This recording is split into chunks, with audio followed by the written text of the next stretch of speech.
It's time for TWiT This Week in Tech.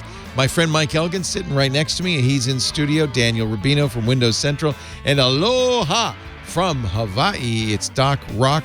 We will talk about Elon Musk. He's a big old troll. He also now has a controlling interest in Twitter. What's he going to do? Should be interesting.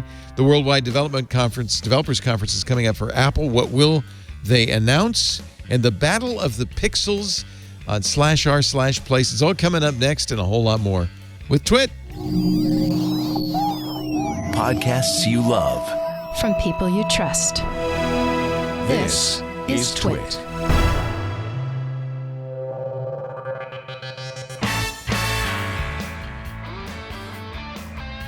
This is TWiT, This Week in Tech, episode 870, recorded Sunday, April 10th, 2022. Kim Apple says, good morning. This episode of This Week in Tech is brought to you by Worldwide Technology and Intel. With an innovative culture, thousands of IT engineers, application developers, unmatched labs, and integration centers for testing and deploying technology at scale, WWT helps customers bridge the gap between strategy and execution. To learn more about WWT, visit wwt.com/twit. And by Mint Mobile. If saving more and spending less is one of your top goals for 2022, switching to Mint Mobile is the easiest way to save this year. Get your new wireless plan for just $15 a month and get the plan shipped to your door for free at mintmobile.com/twit. And by Stamps.com. Stop overpaying for shipping with Stamps.com. Sign up with promo code TWIT for a special offer that includes a 4-week trial, free postage, and a digital scale. No long-term commitments or contracts. Just go to Stamps.com, click the microphone at the top of the page, and enter the code TWIT. And by IT Pro TV. Give your IT team an engaging IT development platform to level up their skills. Volume discounts start at 5 seats. Go to itpro.tv/twit and make sure to mention TWIT30 to your designated IT Pro TV account executive to get 30% off or more on a business plan.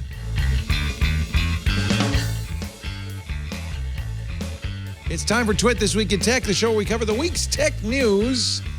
And this time we had to bring in somebody on the Windows side and on the Mac side. So we have, and then Mike Elgin, you're in the middle. I'm against everybody. Mike Elgin's here from Elgin.com. He represents the DMZ, the neutral zone. That's right.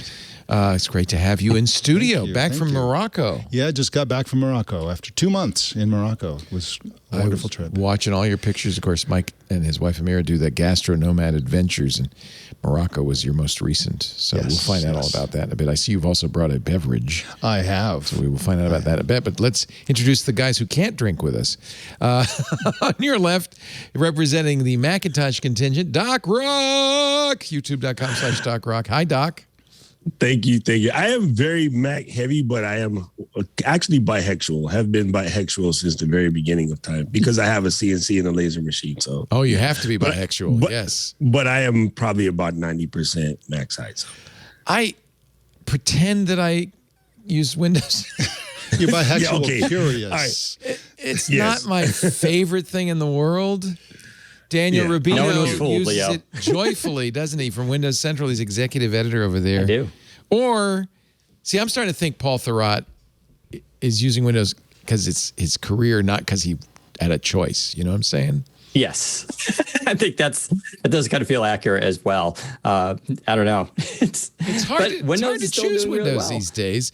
Microsoft seems to be kind of actively annoying its users. I'm sure that's not how they see it. I think that's even the less than 1% users who are complaining. I think most people are actually pretty fine. The Windows 11 has actually been very successful for Microsoft, but there are people it looks who good. complain. Absolutely, it looks well, good. Daniel's better looking than us, so that's all that matters. Yeah, it's good looking. It's a good looking OS. Although I had somebody call me on the radio show yesterday, said I cannot install Chrome no matter what I do. I just got the Surface Book Go and it won't let me install Chrome. And I said, you wouldn't by any chance be using Windows S, 10S. He said, "Oh yeah." Right. I said, "Oh well, let me walk you through it. Let me break it to you. Let me break it to you." No, you can't. But that's it. But then I had to explain. Well, it's easy to turn off because actually you have a full Windows 10 machine. It's just a setting. Where do I go to set it? Well, you would think the control panel, but no, you go to the Windows Store and you push a button that implies you're going to buy an upgrade to Windows called Windows 10 Pro. You press the Get button and suddenly now you're normal again. It's very confusing. That is not a good. I didn't find it confusing. I thought they made it so much simpler recently because it gives you the pop-up menus and you just follow. And you're like, all right, click that, and it goes to the store, and you're like, you click something else. Like it's less than 60 seconds. But you understand why people a reboot anymore. You understand? Yeah, I know. It's because it's really. I think it's just probably a registry key. It's relatively unconfusing in the Windows context. They're far more confusing things. Right. This was always a problem with me with podcasting was you would have to go to a store and press a button that said subscribe, and I think that probably slowed down podcasting because people thought, well, what is this going to cost me? Right. And so I think going to a store to do a free upgrade is a little problematic. But anyway, look, believe me, there's problems on all sides. All sides. We have awful people on both sides. But there is none awfuler than Mr. Elon Musk, the new owner of Twitter. Well, at least he owns the lion's share of Twitter, more even than Jack or Biz or Ev. He's got more than 9% of Twitter. Kind of interesting. Elon's been slowly buying it up since January. Since January 31st, yeah. And he's going to be on the board. And this is the thing that I think is underemphasized in his essential takeover of Twitter, which is that there's a lot of mousy, sort of like nondescript people on the board, and then you have this bigger-than-life personality, Elon Musk.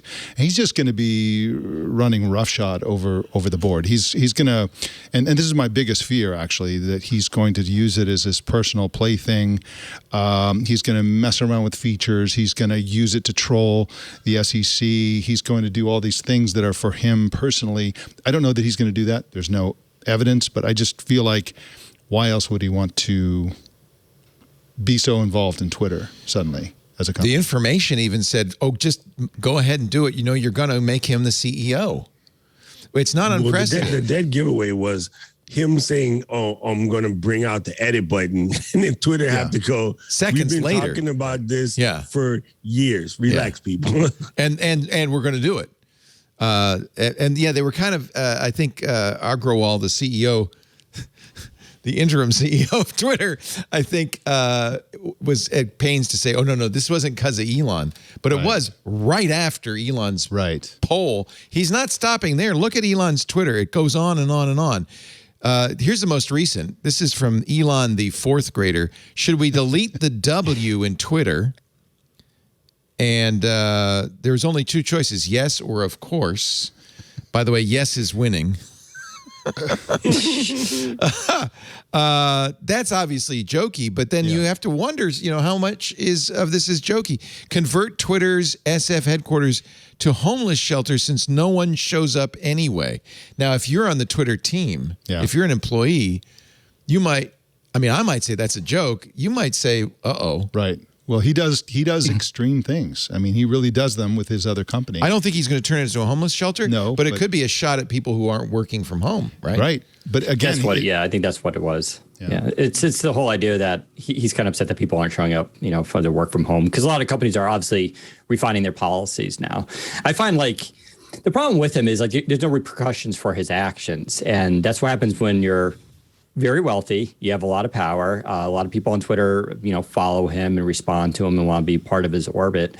And when you're that powerful and you don't have repercussions, you can just go and act the way you want to act, and no one's going to kind of stop you. And that's, the tweet about, is Twitter dying? He says, because he cited the top 3 people who are followed on Twitter and how little they tweet.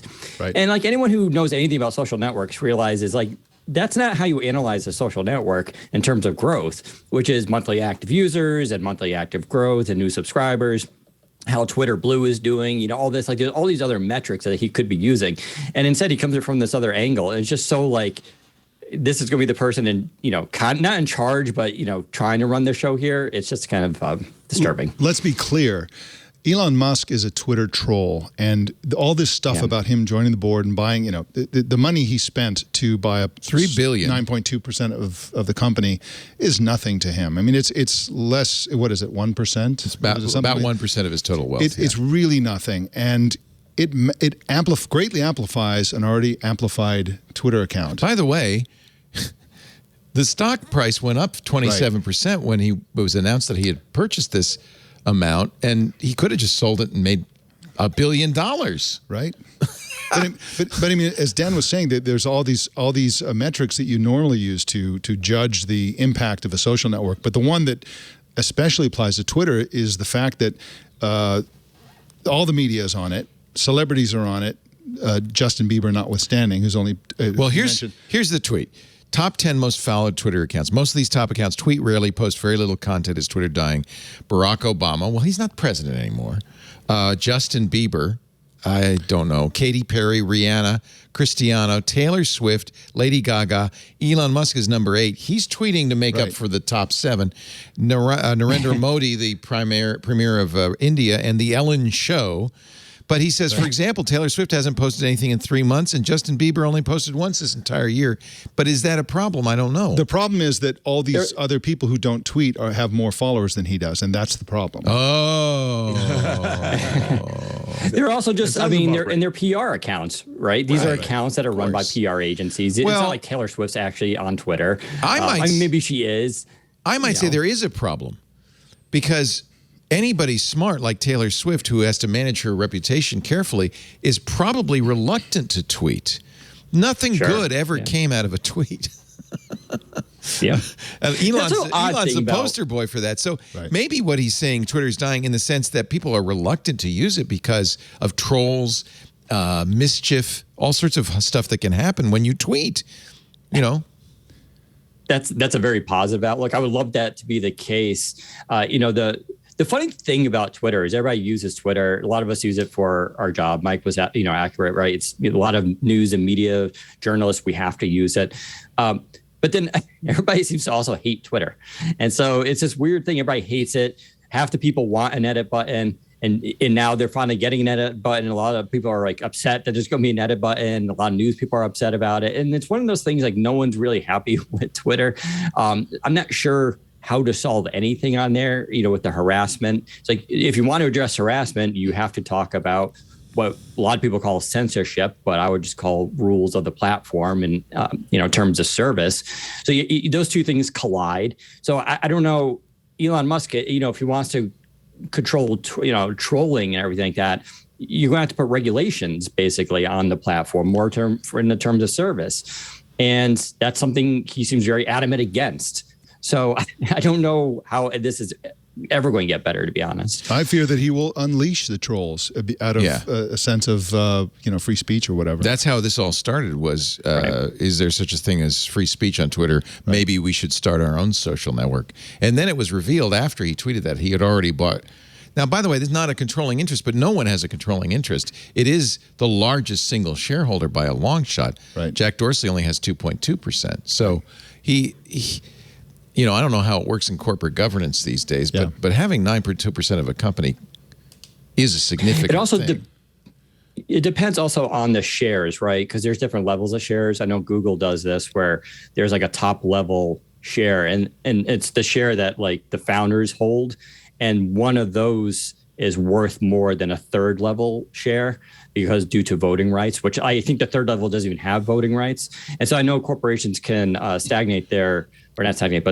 their shares in a certain way that some are worth more than others. I'm not sure if that applies to Twitter. So it's problematic in two directions. In one direction, Elon Musk is essentially Twitter, by the way, as far as I know, has one class of stock. Yeah. It's all the same common stock voting shares. But if he's on the board and he owns 9.2% of the company, then he can have an undue influence on his own Twitter account. And even worse, his own Twitter account can have an undue influence on the company. So, for example, if he loses a vote on the board, he can just go crap all over the board, crap all over Twitter, affect their stock price, do the stuff that he, in fact, has done with Tesla. He could do that without 9.2% of the stock. That's true. That's true. But he may use his influence problematic. And his megaphone to be overly influential on the board to ram through features that and the rest he of is the going to board use it for PR. I mean, that's the thing. He's going to use it to cover issues with the Cybertruck. He can easily silence tweets about, Solar City messing up. I mean, Lord knows that battle was, kind of messy and still not completely straight. People in California that went early on Solar City are still waiting for stuff. I mean, and we understand, supply crisis, whatever, but like having a platform this strong, he can control the narrative of things like that. That's the part that's crazy. And that also makes it dangerous. SEC did put strictures on Elon Musk, which he promptly ignored, one of which is that every tweet would have to be reviewed by an ombudsman before he tweets, and he completely ignored it. SEC was mad because, the one where he said, I have enough, what did he say? I'm going to buy back... I'm going to take Tesla private at $420 a share. That was in finance... he's already got the financing for this, which was a lie. Right. And then the stock promptly went up, and so he made money on it. In fact, this whole Twitter thing, according to the Washington Post, may have made him $156 million because he broke the SEC rules about disclosure. He was 11 days late in disclosing that he surpassed a 5% stake in the company. And by doing so... could have benefited it with the stock rise. In other words, bought it before anybody knew that he was a controlling owner. Yeah. And then the stock goes up and he sells it. Right. That's illegal, of course. But why would he care? When in August of 2018, when he tweeted that and went through that whole thing, the SEC fined him $20 million and fined Tesla another $20 million. $20 million to Elon Musk is like 25 cents to you and me. A rounding error. Yeah. Or to me, anyway. And that's why it's so bad when they give him these, which sounds like a lot to the public, so that way it looks like you did something, but you're not really doing anything. Yeah, to you and That's me, 20 million is real, but not to him. Yeah. Yeah, even if you get a job, right, is commensurate to your experience or whatever, right? So like make the punishments commensurate to your wealth. Like that was just dumb. Yep. So here's the question for you guys. Do we give him a pass because of what he has done, which is remarkable with Tesla and SpaceX? I mean, he has single-handedly put EVs on the map, and now that the Earth is burning, and we're very glad he did, right? Mm-hmm. SpaceX just put 4 non-astronauts on the International Space Station. Starlink is going to provide internet access to the whole world, maybe not quite as well as was suggested, but still. Also contributing to global cooling because it's shadowing the Earth and satellites, but that's issue. Okay. We'll take it. Raising the Earth's albedo. So do we give him a pass, Mike? Well, I don't like the fact that he's on the board and owning 9.2% stake, but it's his legal right, and so it's really not about giving a pass, not a legal pass. If the SEC doesn't have fines that actually curb law breaking and bad behavior, then that's our problem as by the way, citizens. Last month, Musk asked the SEC to scrap the agreement. Right. Yeah. The agreement he wasn't really adhering to because he has not clearly been vetting his tweets with lawyers. I do not respect the SEC, he said plainly on 60 Minutes a few years ago. And this is clearly the case. But I just, again, I don't like it. Some people do like it. Some people love the fact that, a loose cannon is on the Twitter board, et cetera. But I think it's legal. For him is the best way to do pump and dump, which he has done again and again. Right. In February, it was announced the SEC was investing a stock sale by his brother. Remember the tweet he put out in November saying, hey, should I sell a 10% stake in Tesla to help the poor or to pay taxes or end a world hunger? And the day before that tweet, his brother sold a bunch of stock. Yeah. So he did it with Dogecoin. Yep. He's done it with other cryptocurrencies. The Twitter for him is a fantastic vehicle to make money. The irony is I don't think he does because I don't think he cares about it. He's got plenty. Right. He's the richest man in the world. Yeah. This is crazy. Do you give him a pass, Daniel, because of the great things he's done? I mean, he definitely has done great things when it comes to science and engineering. There's no doubt about it. Evidence is lacking for his ability to make social networks better. Now, in terms of giving him a pass, no, but I am a wait and see kind of person. So I'll give him a fair shot. I mean, it's not like I have a choice here anyway, right? We're all just kind of waiting and seeing what happens with Twitter. It could get better. It could get worse. I don't know even how you measure if it's getting better or worse either, since so many people, have conflicting views on it. I think the bigger issue is I just find it just bizarre that people talk about, the issue of centralizations of the internet, right? Everything. And this is something the former CEO of Twitter was talking about, this idea that everything is centralized and controlled by corporations. And here we have a billionaire who just kind of does whatever he wants and buys up things, and it doesn't matter if it's good or bad. And then people keep looking up to these people as if they're going to save society. And I'm not sure that's the appropriate way we should be running things. I'd rather have a more grassroots, actual people involved, because fundamentally it's anti-democratic when you just have one person with so much wealth and capital and influence determining the direction of something as important as Twitter is in terms of news these days. And who knows what comes next. And I think this is just but people love it. They want to say they're for democracy, they're for more equality. But then when it comes to worshiping a billionaire, they get wrapped up in this idea that he really is like Iron Man when he's not. He's just another flawed human being who's made some amazing decisions and done some great things. But at the end of the day, is still just a person who maybe is not the right person for every single job on the planet. Doc Rock, do we give Elon a pass? No. Hard no. I'm with Daniel to some extent on the wait and see part of it. But I think the concept of, okay, let me fix this. Of Americans in general, probably more global population than just us, but I can speak to the people that I see. We really have to stop looking at other people to be heroes.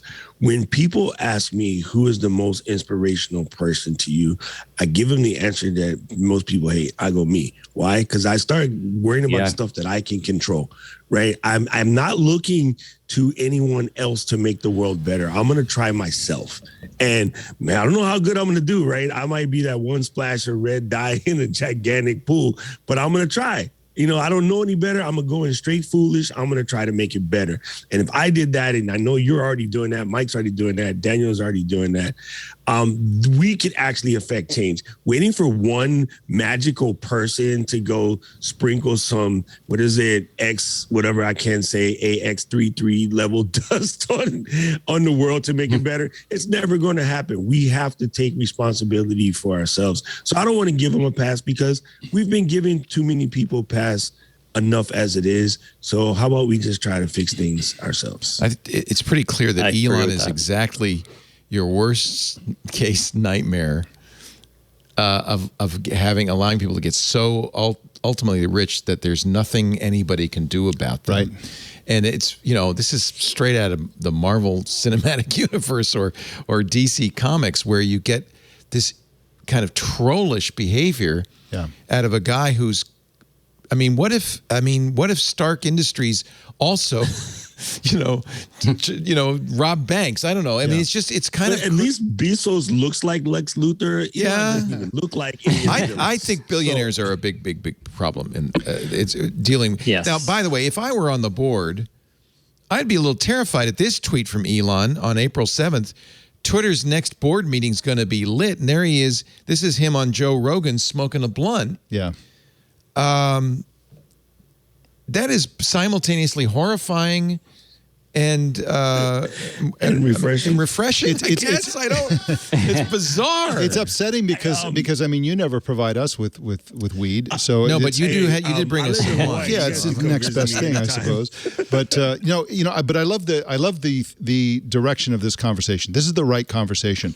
Elon Musk himself as a person, I think, is a very laudable person. He thinks way outside the box. He's clearly That's brilliant. his strength. And yes. he's like, we can. I think he doesn't believe this is a real world. I think he's totally on this simulation thing. Yes. And that he doesn't really think they're humans outside his body. And so he's playing pinball because it doesn't matter. And to a certain extent, the existence of Elon Musk in our world is some kind of evidence. That he's Loki. Yeah, clearly. But it's like he personally, I think, is a laudable person. The system that allows somebody to amass $300 billion and just do whatever they want and it is not the best system. So I think we need to. Yeah. Well, we need to vote, people. You know essentially, to Mike's point, and get the money out of politics. There was a joke, we jokingly said that he might turn Twitter headquarters into a homeless shelter. And just to get back at them for not doing whatever is going on. For the same round and error that he bought Twitter for, any one of these guys could take what he would have bought Twitter for just to play around with. And instead of making a power play, he could have done something to help child poverty, or actually done something to help homelessness, or done something to help food deserts and whatever. So instead of taking your play money to buy a company so you can slap it around and be funny with your hilarious tweets, how about actually do something to affect change? Well, Congress is considerably less than $3 billion. I mean, Congress you could buy for half that. Oh, a tenth. Congress is cheap. Congress comes very cheap. Seriously. Yeah. I'm actually being serious. If you put that kind of money towards lobbying, you'd get Congress to do whatever you want. I think Elon sees Twitter as a lever. I think he sees it as extremely powerful. And by the way, powerful in a weird way, because normal people don't care about Twitter. It's only got 350 million active users. Normal people, Twitter, but it has an outsized, thanks to President Trump and all of those 10 celebrities before him, it has an outsized power in the media. Yes. And so if you want to control media, if you want to control the Overton window, if you want to control what people are talking about, what a great way to do it. Well, and I think Elon has seen this, knows it, and if you give him credit as a smart guy, then he's saying, well, what can I spend $3 billion on that would give me the most levers of power? Maybe this is it.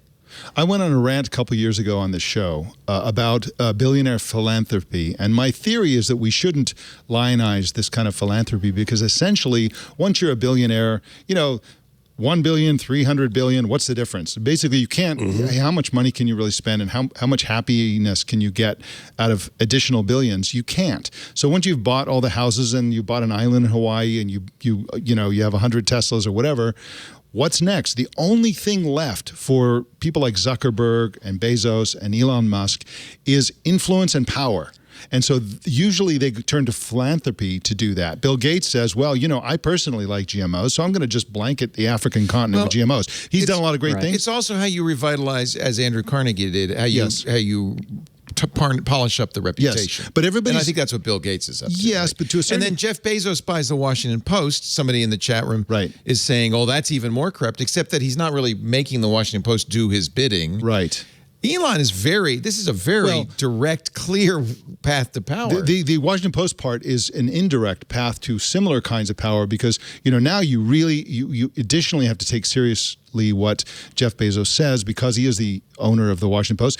This is more direct. Elon Musk is more direct. He's more direct about everything. I mean, everything he does, he goes straight for the jugular and really tries to tackle things that he's concerned about. But the larger point is, the humanity is always in these conversations and these disagreements about, oh, should we do this? Should we do that? What's the best way to do this? What's the best way to do that? Everybody has an opinion, including these billionaires, and they use their billions to get their way on those arguments that everybody's having, and that bothers me quite a bit. And it's not democratic. No, not at all. It's the opposite. I think we need to start calling billionaires oligarchs. I like it. Yeah. I like it. Go ahead. They are. Yeah. And getting to the philanthropy aspect of this, it's really important because, like Bill Gates, he gets a lot of, praise for giving away his billions of dollars, which is, it is good. But part of the problem is he has so much money. He's had to set up a foundation for it. And his foundation creates a bunch of bureaucracy. As Mike was right, it gets directed in certain directions into policies he prefers and likes. But there's also corruption involved with it because you're talking about so much money. They don't know how to spend it. A lot of money gets lost in the process. And so it would be much easier if that capital was never centralized in the first place. Like they have so many billions that they don't know how to spend it all in one place. They can't just dump it into the market. They can't just solve solve homelessness because it's a systemic problem. So it's like, it'd be much easier though if that wealth was just distributed amongst average people. This is the idea behind what made America successful post World War II was a solid middle class. Well, what have we seen in the United States the last 30 years? The decline of the middle class. And when the middle class has enough capital, everybody is happy, things are stable. But when you start deteriorating that and the capital gets concentrated in just a few hands, and then they don't even know how to spend it, that's where you really start to get a lot of these problems. We can't have oligarchs, basically. We just can't have this kind of system. But so long as people love them and worship them and feel like in their head that, oh, someday that could be me. I mean, you bring up Stark, in the Marvel universe. But what made Stark so interesting as a character was he was completely flawed as a selfish human being who didn't care about human life. And the way his character evolved, changed that. He developed a moral compass towards the end, and that's what made him such a fascinating character. Problem with Elon Musk, there's no sign whatsoever of a moral compass. It's all just numbers and abstractions away from that. I think that's what bothers a lot of people. There's no sense of an actual vision. Well, unfortunately, he does have a moral compass and a vision, but it's not necessarily a good one. I mean, for example, he wants to put 1 million people on Mars. And he's even said that the problem with population is that the human population isn't growing fast enough because he won't have enough people to send to Mars. I mean, it's just this is a vision, this is a moral compass, right. But the moral compass is just spinning basically, and this is the fear that what will he do to put 1 million people on Mars, which is, to me, an objectionable thing. He probably wants to terraform Mars. I don't really like that either. So,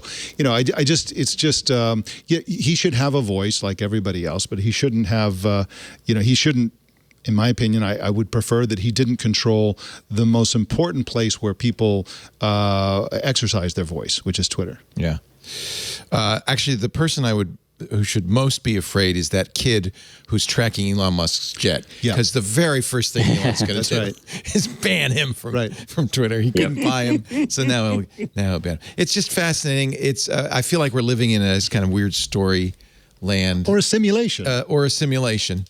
And it's fundamentally anti-democratic. And I think that there's a problem in this country where we get tired of the democratic process. Mm-hmm. We want things to move faster. We don't necessarily agree with the decisions that are made. And so we kind of like the idea of a strong man. Yep. And I think Elon is playing to this. And that's what populism is. And I also fear that he'll want to be president one day. I hate to say it. Yeah. I think that's where we're headed. Yep. We are definitely on the path to more quote unquote, in air quotes, celebrity presidents. Yeah. Yep. Yeah. Well, we had Ronald Reagan. I was going to say started at Reagan. People want The Rock. As is being said in the chat. If you had a choice between The Rock and Elon as president, I would prefer Elon. I would prefer The Rock because The Rock is a lot dumber. And he doesn't have a lot of ideas. He just wants to be successful. Wants to be president, right? I think he would. He's kind of like the last guy. Exactly. Elon Musk would be like, now I have all the power. I'm literally going to do X, Y, Z. Whereas I don't think The Rock would really do anything. He would just be a mediocre president. 2028, Elon in 2028. I guarantee you. The thing about Dwayne is being from Hawaii, our cultural nature is to be nice. It's how we're raised out here. And he's nice. You can tell from the nice. things that he's done. Yeah. He's a genuinely nice person. The Aloha spirit lives within that brother. So I wouldn't mind the Aloha spirit in the White House. Remember the president in Idiocracy? He was a professional wrestler. Just said Terry Crews. Terry Crews, that's the one. That's where we're headed. Oh, terrifying. What is the wine? Tell me about the wine before we take our break. This wine. Okay, so can I tell you the occasion? Yes. Very personal thing for me. 17 years ago, my favorite podcast was posted on the internet. April 11th, 2005. Give or take, yeah. And so I think we should sell. We're leaving the country again, and before we go, I wanted to celebrate that with you. April 17th. It's April 17th. Yep. Yeah, and so that's in about a week. But I thought we should. And so we tried to find anniversary. My team was trying to talk me into cupcakes, balloons, a cake. Yeah. And I said, that's cheesy. Yes. You don't watch the Ellen show and they're celebrating their 17th episode or something. Yes. It's cheesy. I didn't want to do that. But on the other hand, you bring some wine, I'm not going to say no. 17 is not even a legal adult. It's not even the age of consent. That's right. So in any event, we tried to find a 2005 wine in our cellar, AKA Kevin's Garage.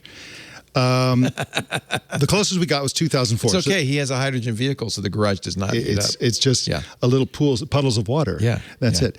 So it's a Domaine du Grand Tinel. This is a Chateauneuf-du-Pape wine From 2005. 2004. It's closest we could get, and this is this winery. I love Chateauneuf-du-Pape. Yes, I know. And Lisa's going to be here in about 3 minutes. Yes, exactly. She's watching at home. And she's going on. How dare you? Exactly. So. By the way, the chat room, always ever the constitutionalist, reminds me Elon Musk was born in South Africa. Right. Is not eligible to be president. Well, he'll use his power on Twitter to change that. Well, I remember Arnold Schwarzenegger for a while was talking about how can we change that. I'd like to see him as president, actually. He'd be fine, yeah. Kevin, come on, get some. I wish we could get you guys to join us. I'm sorry, Doc Rock and Daniel. Have that Lafroig you were talking about or something else. Kevin Elgin is in studio. Come on, you can get one. The founder and creator of Chatterbox is in the studio. So anyway, thank you. That's nice. I wasn't even congratulations. Gonna celebrate, yes, I appreciate it. Happy 17th next Sunday. Greatest podcast in the world, in my opinion. Well, certainly the oldest. I'll give you the oldest. All right. I lied. It's a Lagavulin. Oh, that's even better. That's even better. Yeah. Nice. I don't know. I think that the Chateauneuf-du-Pape might be better. That's quite delicious. Our show today, trust me, I'm still sober, so you're glad to be the first ad of the day. The show today brought to you by Worldwide Technology. Love these guys. And Intel. In fact, I've shared a glass or two with Chad and the gang over at Worldwide Technology. Really great company at the forefront of innovation. They work with clients all over the world to transform their businesses. You know, and enterprise technologies are a miracle, a remarkable thing. But if when you are buying enterprise technology, you don't consider your business strategy, your goals, and your plans, you're probably not going to buy the right technology. And that's why I love WWT. They are totally focused on combining strategy and execution so that the technology you use in your enterprise matches your goals. And it all begins for WWT at their Advanced Technology Center, the ATC. This thing's amazing. Lisa and I went out there a couple of years ago to visit. It's a research and testing lab that brings together technologies from the biggest OEMs and the smallest. The people who are transforming the space. More than $500 million in equipment in the lab. It started in one building more than a decade ago. It is now in multiple buildings, rack after rack of the coolest technology you've ever seen. And what I love about it, when we were there, I talked to the engineers who work in the lab. I said, "You have a great job. You get to try all this stuff." They said, "Yeah, it's the best job. We love this." But what's cool, and I didn't know at the time, but shortly after we visited, they announced plans to make it open to all. So now the Advanced Technology Center offers hundreds of on-demand and schedulable labs you can run. You can do yourself, featuring solutions that include technologies like Intel Xeon scalable processors, Intel Optane persistent memory, Optane SSDs, everything representing the newest advances in every area of enterprise, multi-cloud architecture, security, networking, primary and secondary storage, and data analytics, and AI and DevOps, and on and on and on. Now, of course, they use it, their engineers and partners use it to spin up proofs of concept and pilots, to integrate technologies so customers can confidently select the best solutions. And that makes a big deal in your evaluations and your RFPs. It really gives you a better sense of what you're going to get when you move in this new technology. But now you can do it yourself. With the ATC, you can test out products and solutions before you go to market. You can access not just the hands-on labs, but technical articles, expert insights, demonstration videos, white papers, all the tools you need to stay up to date with the latest technology. Because it's not just a physical lab space in St. Louis, it's now virtual. And if you join the ATC platform, and you can do it for free right now, you'll be able to access all these amazing resources anywhere in the world, any time of the day or night. And while you're at the ATC platform, check out WWT's events and communities. There's always stuff going on. We actually did a panel that was streamed to all the ATC members. Lots of ways to learn about technology trends, to hear the latest research and insights from their experts. Whatever your business need, WWT can deliver tried and tested, scalable, tailored solutions. WWT, worldwide technology, brings strategy and execution together to make that new world happen for you. To learn more about WWT, the Advanced Technology Center, to gain access to all of these resources free, visit wwt.com/twit. Create an account on their ATC platform. You've got a partner.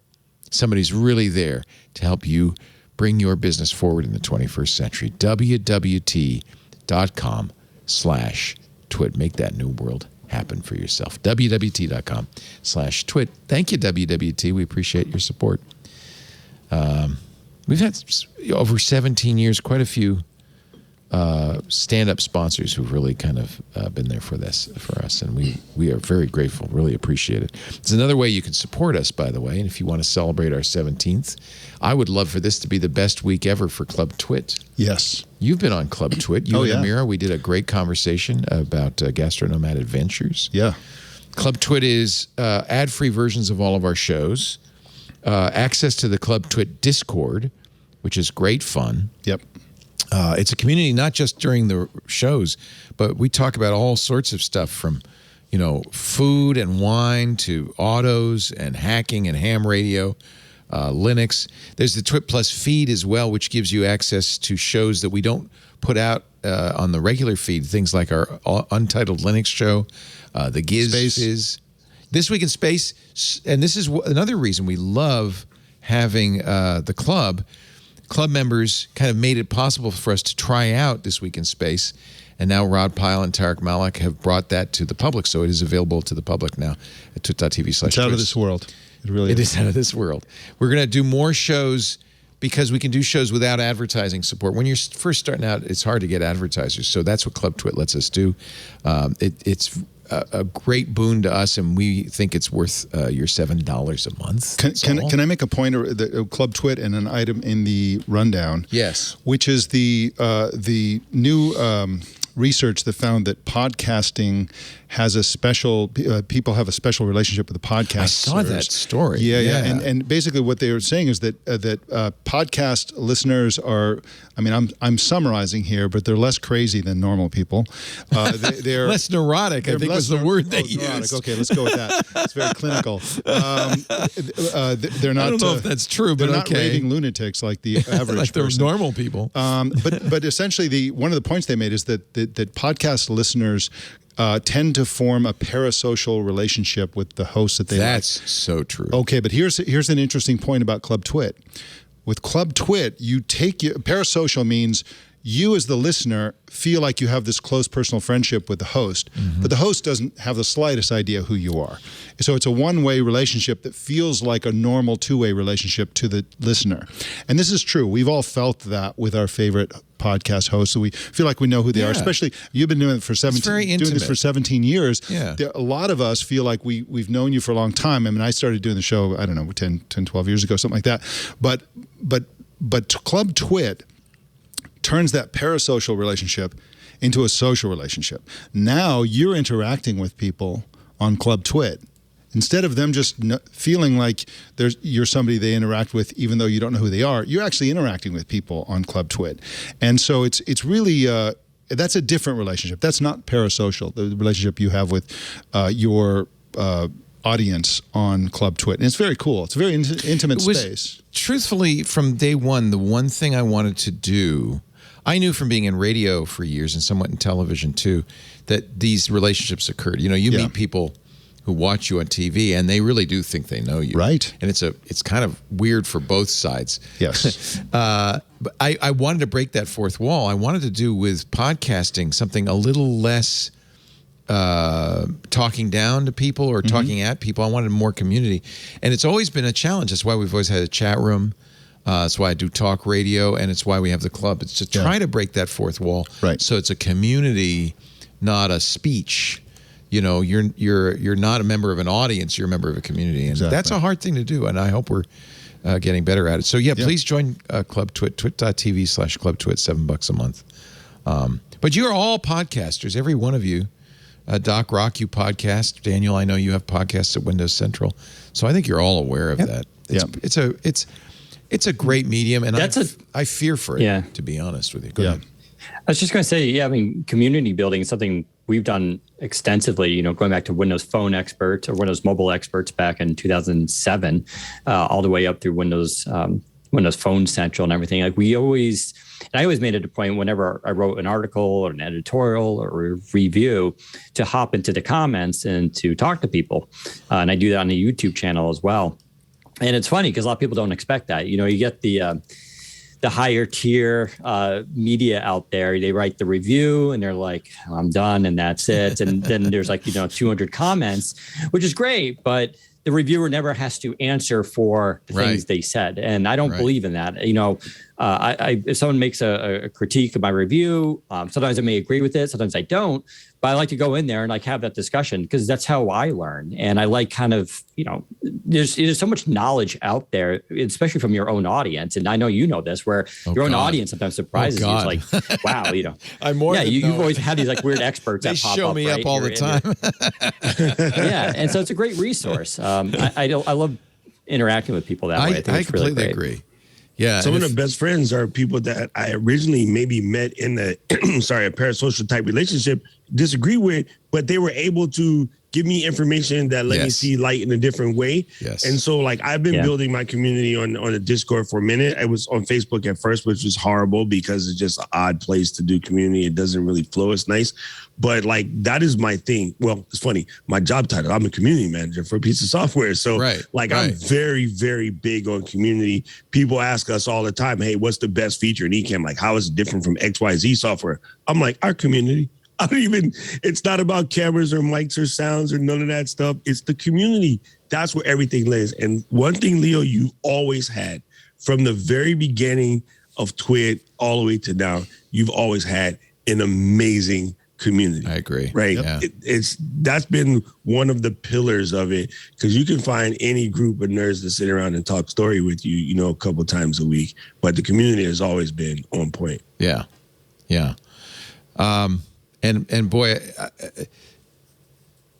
if anything positive has come out of the internet revolution, it's this notion that anybody can have a soapbox and that everybody can talk back to them. Right. And so whether it's YouTube or Twitch or Discord or podcasts, and I want to keep it that way. And I have to say podcasting I feel for a little bit because not just Spotify, but the big companies are kind of coming for us and they're buying up all of the infrastructure stuff.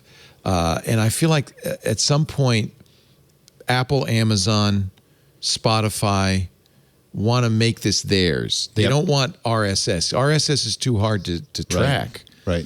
And so as you who listen to our shows, it's really important for all of us to really keep real podcasting alive. Just as, in a way, Windows Central is a look back to that independent blog, which was such a transformational thing 20 years ago, right? I want to keep that alive too, and I think blogging kind of got co-opted a little bit by the big businesses and all of that stuff. Exactly, and the same thing happened with blogging that happened with podcasting, which is that slightly different timing. So there were many, many years where I was the biggest cheerleader in the world for podcasting, and some hardcore fans were into it, but the general public was just kind of like, what? Yeah. I don't really. Yeah. And I kept pushing. It's like, come on, this should take over TV and radio. It's asynchronous. It's better. It's more intimate. It's more nuanced. It's more everything. And the public was kind of like, well, I don't know. And then it happened. And so you have this thing where you have the real podcasters like you, and then on one side of it, you have like professional radio. NPR has podcasts, quote unquote. I come from a radio background, so some might disagrry with you on that. That's the beauty of it. Your radio show is a radio show, and your podcasts are podcasts. Yeah, they're different. You don't do a radio show. I wouldn't be drinking this delicious wine on my radio. That's right. You have sponsors who don't want to hear that kind of thing on the radio. But and then you have like people. There are people with podcasts who have like an audience of zero. I mean, it's like so many people have podcasts. So it's a really weird space, but I love that was true with blogs, right? Exactly. Yes, That was absolutely true with blogs. Mike been listening to my podcast.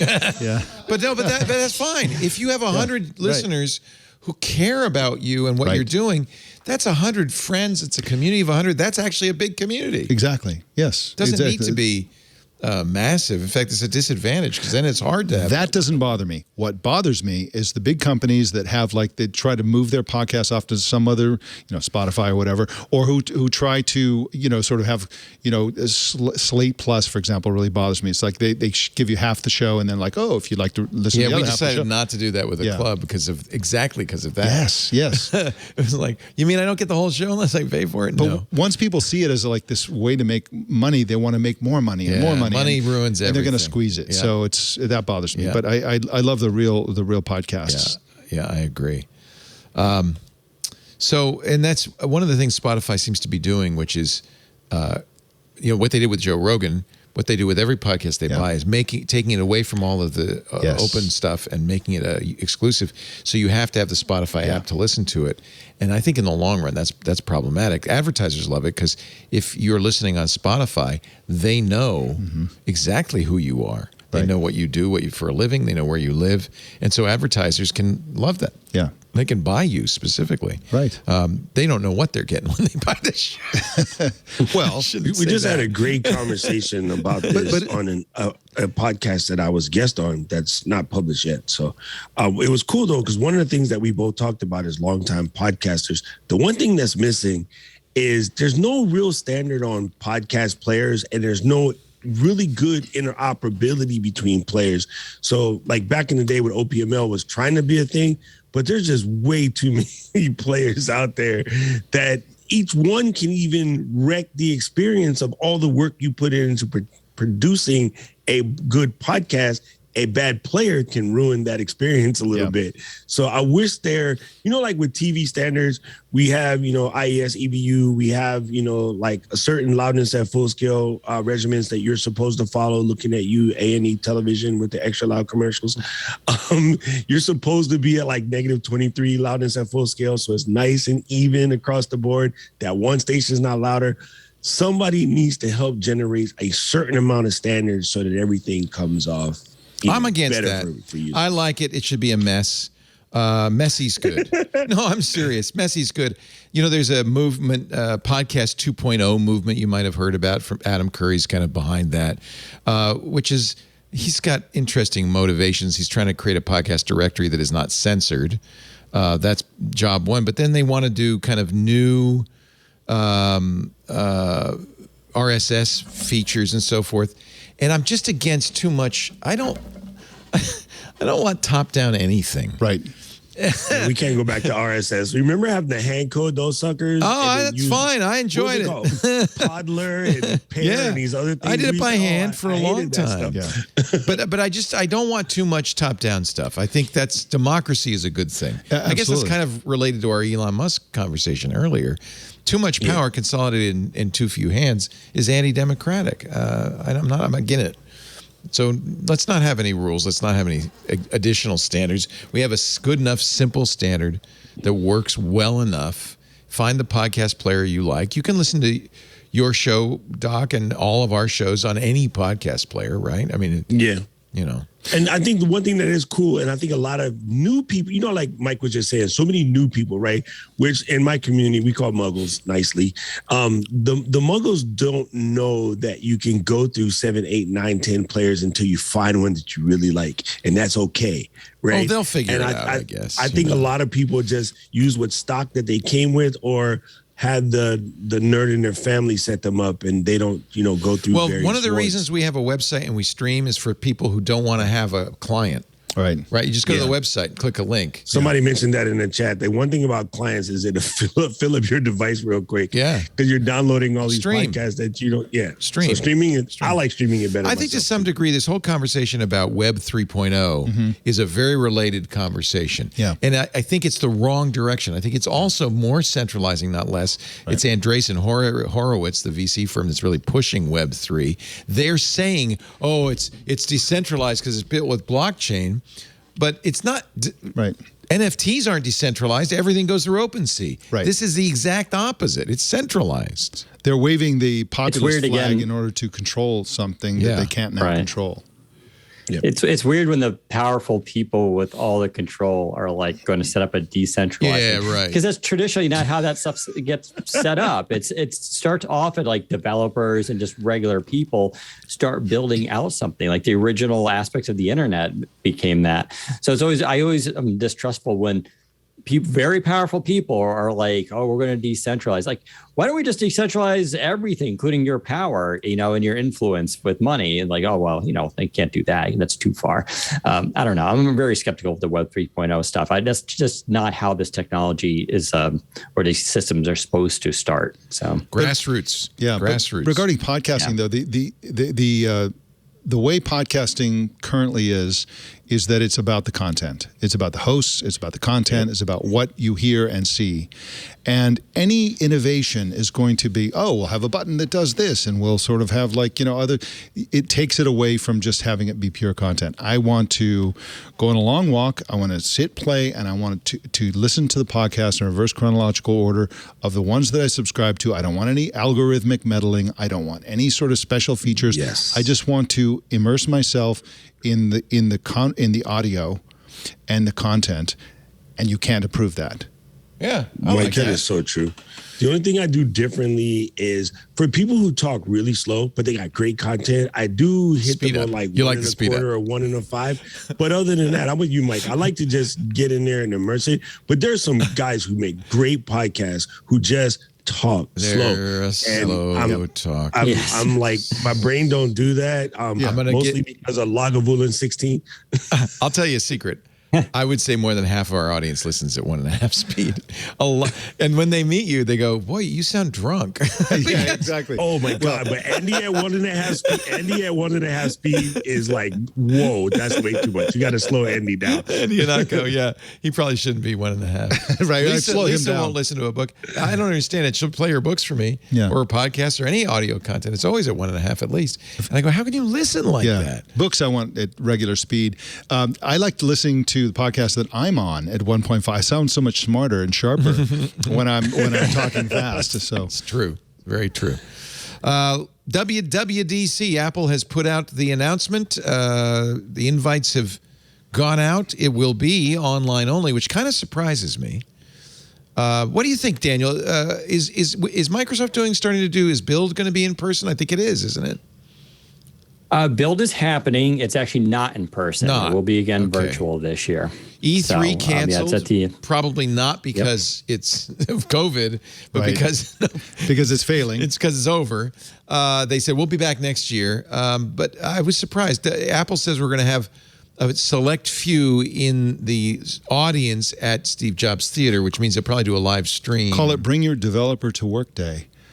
Is that what they're calling it? No, that's what I'm calling it. Oh, okay. June 6th. June 6th. They're going to have a Hunger Games contest or something to I'm choose. curious if they will, if Tim Cook will come out on a stage and there'll be a person and there'll be an audience, or if they'll be sitting there watching a movie of Tim Cook on a screen. They're going to put him in chairs watching a screen like everybody. Yeah. No, they'll be in the audience. They want some energy in the room, and if it's only Apple employees, that doesn't quite. And they don't really like the press in the room because we tend to sit on our hands. Yeah. And they want cheers to erupt. Right, exactly. For the silliest little possible it's thing. North Korea, let's face it. They want You said it, not me.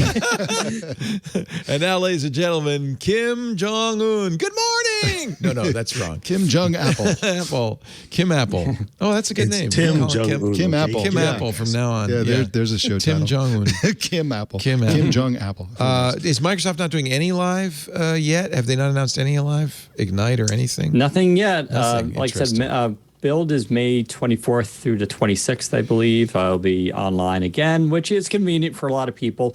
I don't expect them. I think the next events for them would probably be a Surface event in the fall, I think may happen. But, with the whole pandemic stuff, right, it keeps changing dynamically. So I think companies are still a little skittish about Maybe that's why. Inviting people. Because, we don't know what BA2 is going to do. It is starting to run through, rampant through New York and DC and, of course, internationally.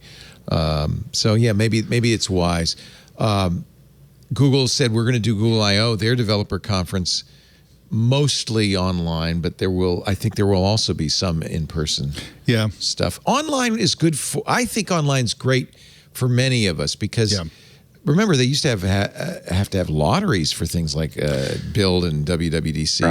Right. Because there weren't enough seats, and so not everybody could get in. Now everybody can be a developer. Everybody can learn. Right. And that the audience what's so great that's about online WWDC online What? Is that they're one of the 2 or 3 players in the game that actually have a player. That sounded funny, but you know what I mean. Because of Apple TV, because of your iPads and things like that. No, in fact, you can't watch it on Microsoft Edge. You have to have Safari. Yeah.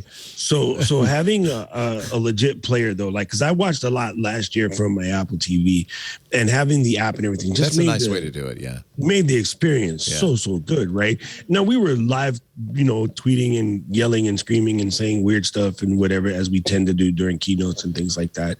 But it is kind of a nice experience. I fully understand the pullback. I just came from a live in-person conference, and it was great to finally see some of my contemporaries and, meet space and, have fun and all of that. At the end, the last couple of days, everybody was walking around, okay, I'm going to go home and start sniffing. Like, what's this going to be like? So we were happy to get out, but then it was also a little bit sketch.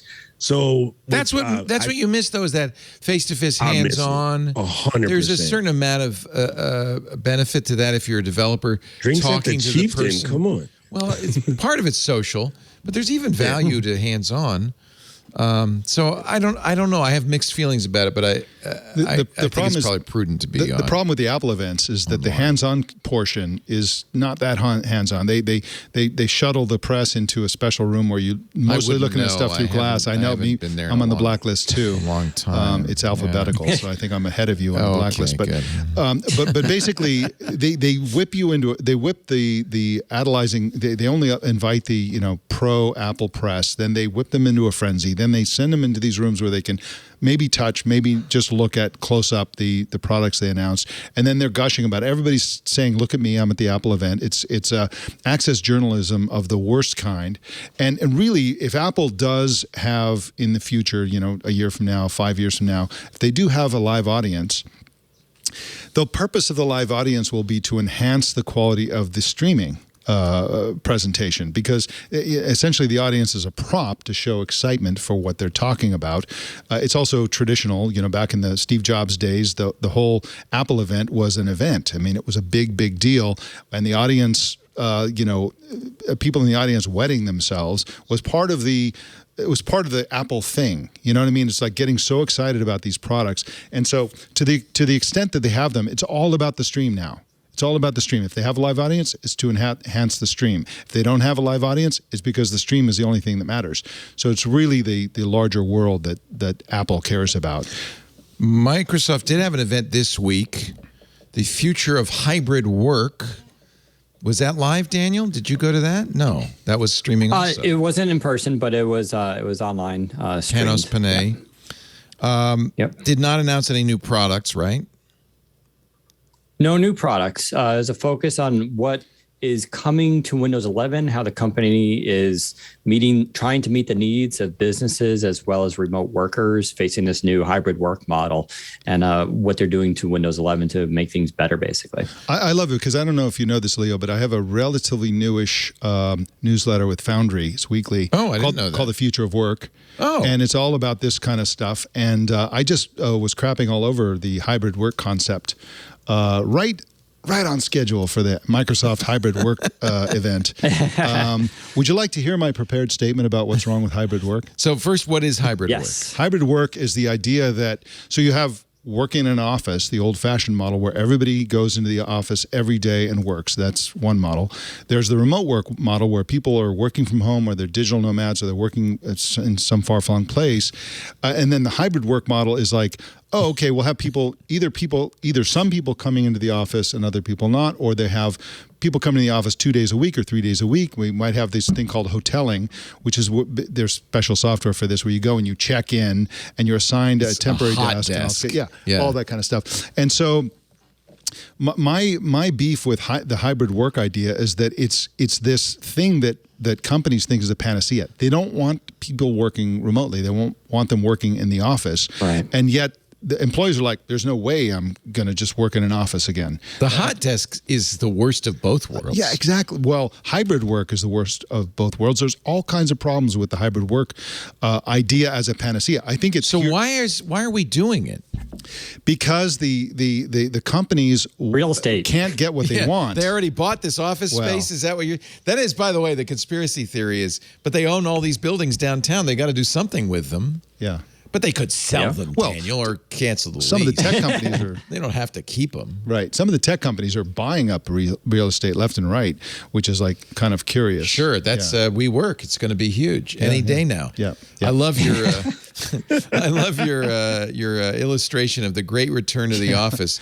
Joyless careers, hours of endless meetings. You've got an office worker action figure. Yeah, I like it. Yeah. Right. Sitting in a very old IBM, or it actually looks like a Wang. It looks like a Commodore 64 or something. I don't know what that is. I feel like, and I agree with Mike on this, the term hybrid work, for me, it actually has two meanings, right? So you're right. There's this idea that a lot of companies are like, oh, you got to come to the office 2 days a week. You could do the rest remote. And for some people, that's a fine solution. But hybrid work could also mean just some of the workforce is remote all the time while some are in the office all the time too. So it can work, different ways. But, we face this with my, parent company, Future PLC. They're in England, there is right? a reluctance. Yeah. And they're very we like offices. We want people to work in an office. And Mobile Nations, the company they bought that we were a part of, was like 100% remote. Yeah. 100% remote. And we crushed it. You bought us. Yeah. So why do you want to change that? You know who likes offices? Right. It's always the boss. Right. Who likes offices and the workers who don't. Right. They like to hold forth and they want to look and make a judgment about how people are and how they're working, all this stuff. Here's the problem with the hybrid work idea. So employees are saying, look, we don't want to come into the office. And employers are saying, okay, we'll do a hybrid work thing. But hybrid work is about location. It's about flexibility in terms of location. What employees want is flexibility in terms of time and when they do their work. Bosses don't like that. Exactly. I want to work from 6 a.m. to 8 a.m., then not work for 3 hours. And whenever you try, the hybrid work is a desperate attempt to get people in the same place at the same time, but that's exactly what doesn't work for employers industrial age model of work. Yeah, exactly. Where you're 9 to 5 because your job is putting widgets on an assembly line. Right. And that doesn't work for information workers. Exactly. It's not Years even ago, Adobe and a couple other people started something called ROWE, Results Only Work Environment. What's his face? Jason from the old Basecamp team. They're all Jason part of Fried. this. Jason Fried. Yeah. There we go. They're all part of this thing. And it showed effective. And I was working on it here. I had a co-working space here in Honolulu, and I was working on it here, trying to get more people to do it. And everybody was super anti, because people have this idea, if I let my people stay at home, they would just go beach, right? That's just a It's not been my experience, by the way. At least the employees we have. They work just as hard, if not harder. Oh, yeah. And much, much harder. And the one thing that you free up, and I think people have realized this during, the situation over the last couple of years, when you don't have to wonder what your kid is doing at school or how they're doing or if they're safe or if they're still sick or is that fever getting on or whatever, you can focus, right?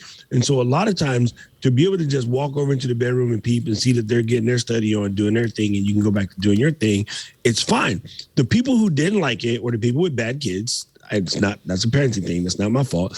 If my parents had work at home environment, we were never interrupting him in Zoom because we didn't say things like when mom and dad was working, you would be silent. That was just a thing. Yeah. So part of it, I believe, is a lot of the management people and the bosses, if you will, who feel like the other people are going to slack are the bosses who do the most slacking themselves. Yeah. Because they just think you're thinking. They're projecting. From yourself. They're projecting. Right, you're projecting. That's the word I was looking for. They're projecting.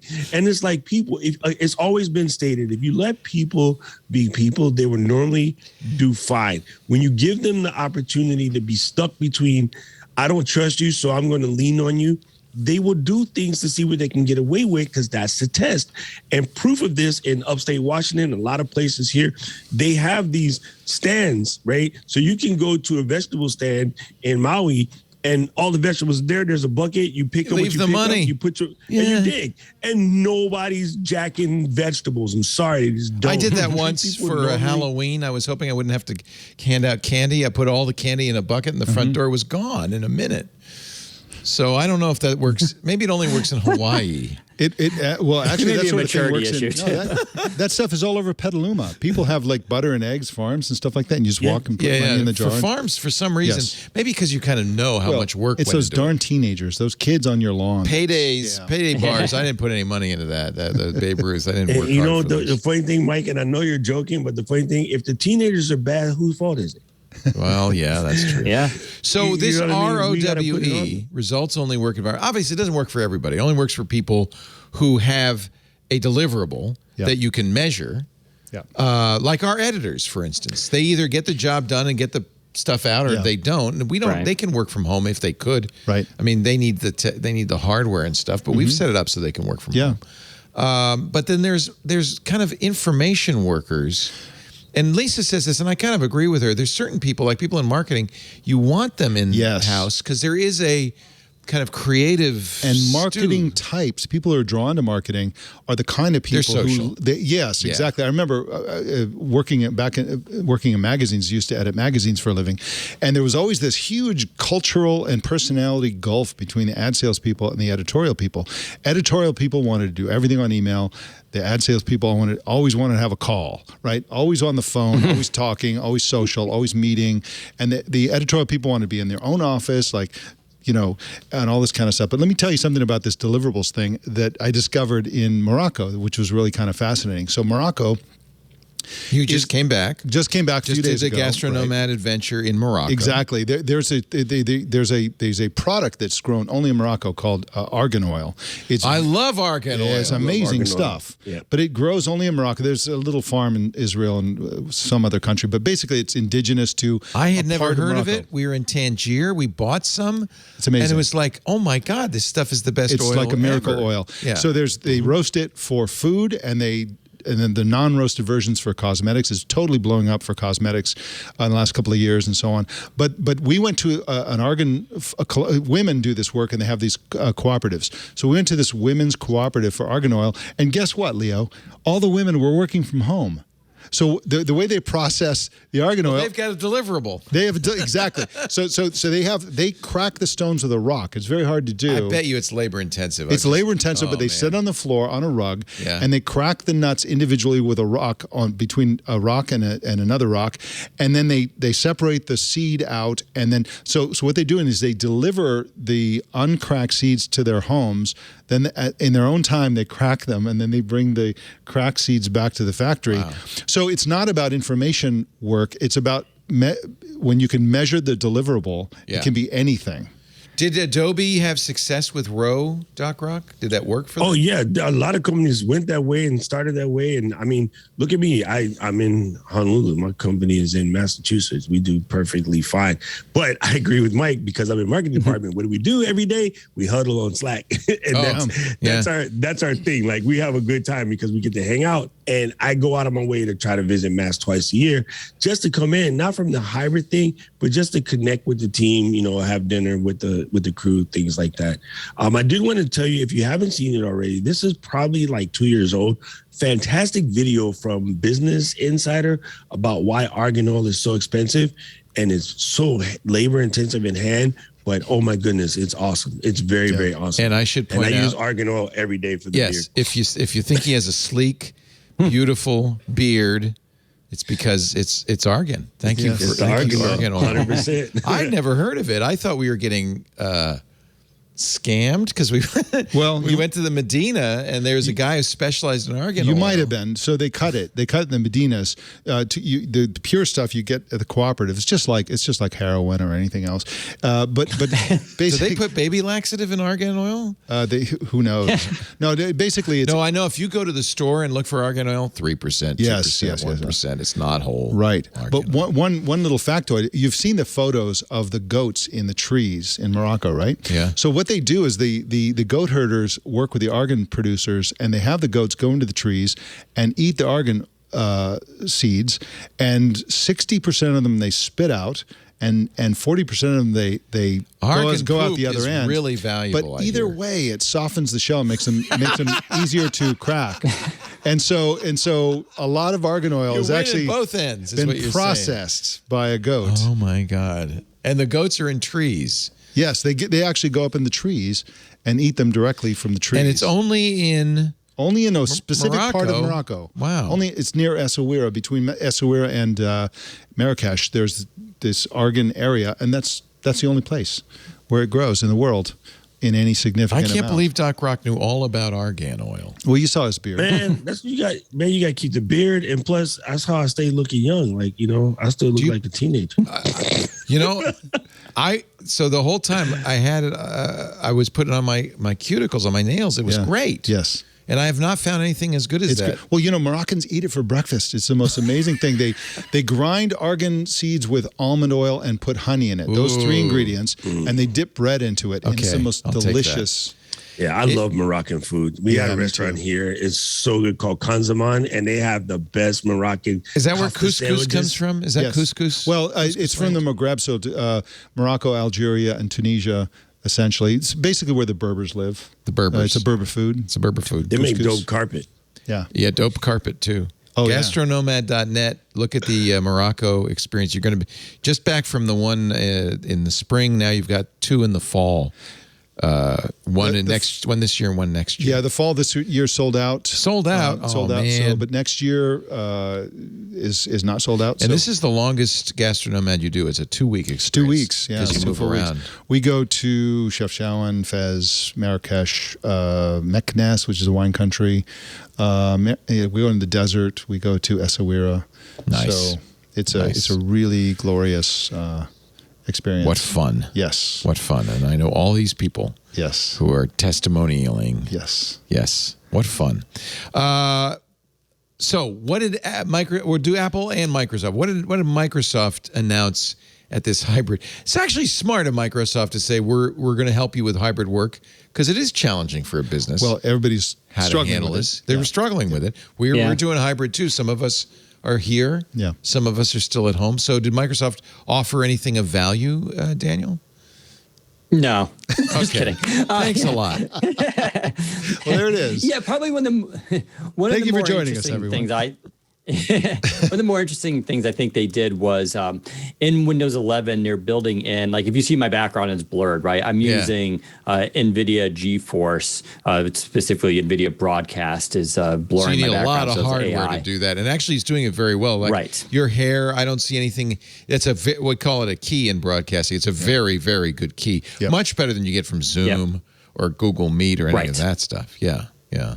So this is I consider this the top of the line, but yeah, you need a powerful RTX GPU to do it. So what they're doing in Windows 11 is they're building in the ability to automatically blur your background in video just in the operating system itself. It does rely on an NPU to be present, which we see a lot of in the ARM processors, although Intel is of course building out this technology as well. It can also do things with the voice and amplify the voice when someone's talking, including if they're walking away from the microphone or moving. It'll keep the audio level. And so you're seeing like a lot of the smart technology. TechCrunch had this very sarcastic. I thought it was kind of dumb. But like right now, like I'm looking at the camera to make eye contact. We all know this. I know where you're going. I hate this. AI eye adjustment. Right. And so it's technically not new, right? Apple's been doing it for a while. The Surface Pro X by Microsoft has had this feature too for the last 2 years. So on Skype, it'll do it. It's actually very subtle. Do you have it on right now? I don't have it because I don't have it's not set up on this PC to do it. Okay. But with the Surface Pro X, you can do it on there. But it's a very subtle thing. So I think TechCrunch is kind of making a big deal about this, saying it looks unnatural. When I've used it, I mean, it was almost, it didn't look unnatural at all. In fact, it was almost hard to see the difference. It was a very subtle change. But I think that technology, it's just like anything else. Even if it does look weird at first, just some tweaking will adjust that. But I think this is it's a pain to, you want to look at your screen but then you get the camera Yeah. above it. And so they're trying to just rectify As long as it's that not and creepy. make it a little bit more natural. What I've Right. seen looks a little, there's something off. Everyone looks like Marty Feldman. Yeah. So it's like, Got Yeah. Marty I don't know where their eyes are going. Feldman's eyes. So tell me But what. that's like everything, right? That's like CGI too, right? CGI Yeah, yeah. always was It's off, always a but now it's slight getting to this point where Uncanny Valley, yeah. What? So tell me You're again right. what you're using, because we're on Zoom, but you're using something Yep. to pre-process the video from NVIDIA? What's it called? Yeah, I'm actually, so the camera I'm using is actually a new one. It's called Lumina, which is a kind of a startup. I think they're out of Japan, I want to say. It's really interesting. It looks camera. really good. It's the first. yeah. It's the first camera that I consider that could actually beat the Brio 4K by Logitech, which has been the long running champ. But so I'm running, and they actually do their own blurring ability, which I have it enabled because, so this is running through the computer, and I have a RTX 3080 GPU on here. And you just install, there's a free app NVIDIA puts out called NVIDIA Broadcast. You just download it to your computer. You technically can get a way around it. There's like a way to get around the GPU requirement even. It'll probably use your CPU more, of course. But what it's using, it uses the GPU, and it uses it to, it can blur the background. It's also doing my voice. So if I clap or Oh, yeah. bang into It the dumped that out. Yeah. So, Oh, and wow. I don't even have it maxed out. I don't have it maxed out even. When my senior cat used to always come in on the podcast, and she would just scream her head off, but you never would hear it. I would hear Wow. it. But, so it's using AI on the fly to do this. And they keep improving it, and they can do some auto tracking and all this other kind of stuff. And that's where you're seeing a lot of this like engineering going into computers. Lenovo has a brand new laptop, the Yoga 9i. It's a 14-inch laptop, and it has a button, a physical button on the deck that you could hit that will blur your background in any video app. So you can just be in any call and you can just hit a button, it will just blur your background automatically. This is the for best you. key So I've ever seen done in real time on a computer, though. Yeah, It's it's really good. Doesn't it look Yeah. good? It looks great. Yeah. So that's the I have go. a 3080 at home. So I could use NVIDIA Broadcast on that with my Zoom calls. I'm going to blow people away. Yeah. Wow, that's cool. And that's if you have an NVIDIA card, that's a free download, NVIDIA Broadcast. Yeah, it's just a free app. Yep. Yeah. I feel like I People want to do hacked all it, of so you that don't. because it looks so good. It does look good. And now I'm going to have it's to look at the Lumina as well, which is only $199. It's less than the Brio. Yes. So I'm going to have to take a look at that as well. Wow. They're really interesting because they're focusing. So the hardware is very good, but it's the software. It's almost like a Tesla. I own a Tesla. I'm sure some of you guys do too. But like when you bought the Tesla, like the way it evolved over 2 to 3 years through the software updates is what's really made it an interesting car. This is the same thing going on with this camera. They're focusing a lot on the software and AI, and they're going to be tweaking a lot over it for the next couple of months and years and stuff like that, where they're really going to kind of get the most out of it, which is really where cameras and optics are going, right? It is the power of AI that's really going to improve these things. The only thing I would say, and I noticed this when you first came on, it's a little cooler than normal. Yes. Usually I'm warmer. I'm overriding that. Oh, you're overriding that. I'm Okay. overriding that. So I could actually put it onto, I can change it right now and put it on scene and it'll auto adjust. So Dan in a few Rubino seconds. himself is cooler than He's a normal. cool He's cat. just cooler. Yes. He's a cool. But I'm even noticing on their website that the video that they show on the website is considerably cooler. That's the video on the left than the video from the Sony, which I think actually looks more realistic. So it's funny that they're putting that they on their give website. you full controls over all that stuff, which is Yeah. kind of nice. It's all sliders. Yeah, So. interesting. Oh, and it has active calibration. Look, she's holding up a card, and it's calibrating. That's kind of cool, too. Look at this. Watch Oh, I this. should try that. I actually do have a. Does it come with a card, or do you just have a grayscale or a... No, I don't Interesting. think so. But they're a cool company. Like, yeah. So I already changed. So this is when I put it on. Oh, that looks great. You can see it already. That's 10 times better. Yeah. Go back to the other one. What was that? I forgot which. Oh, because of yeah. the delay, Too many I don't know settings. He what doesn't I know what the did. hell he's doing. Yeah. Yeah. The warmer one was But, was better. But that's just me.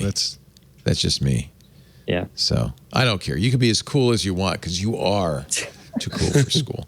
We're going to take a break, and then we'll come back and talk about the rumors around WWDC as well. Great panel. I love having you guys here. Daniel Rubino is the man in charge at Windows Central, EIC. Great to have you. Or, sorry, executive editor. Is that different from the EIC? Executive editor? It's like even higher. It's changed. I used to be the editor in chief and then executive editor.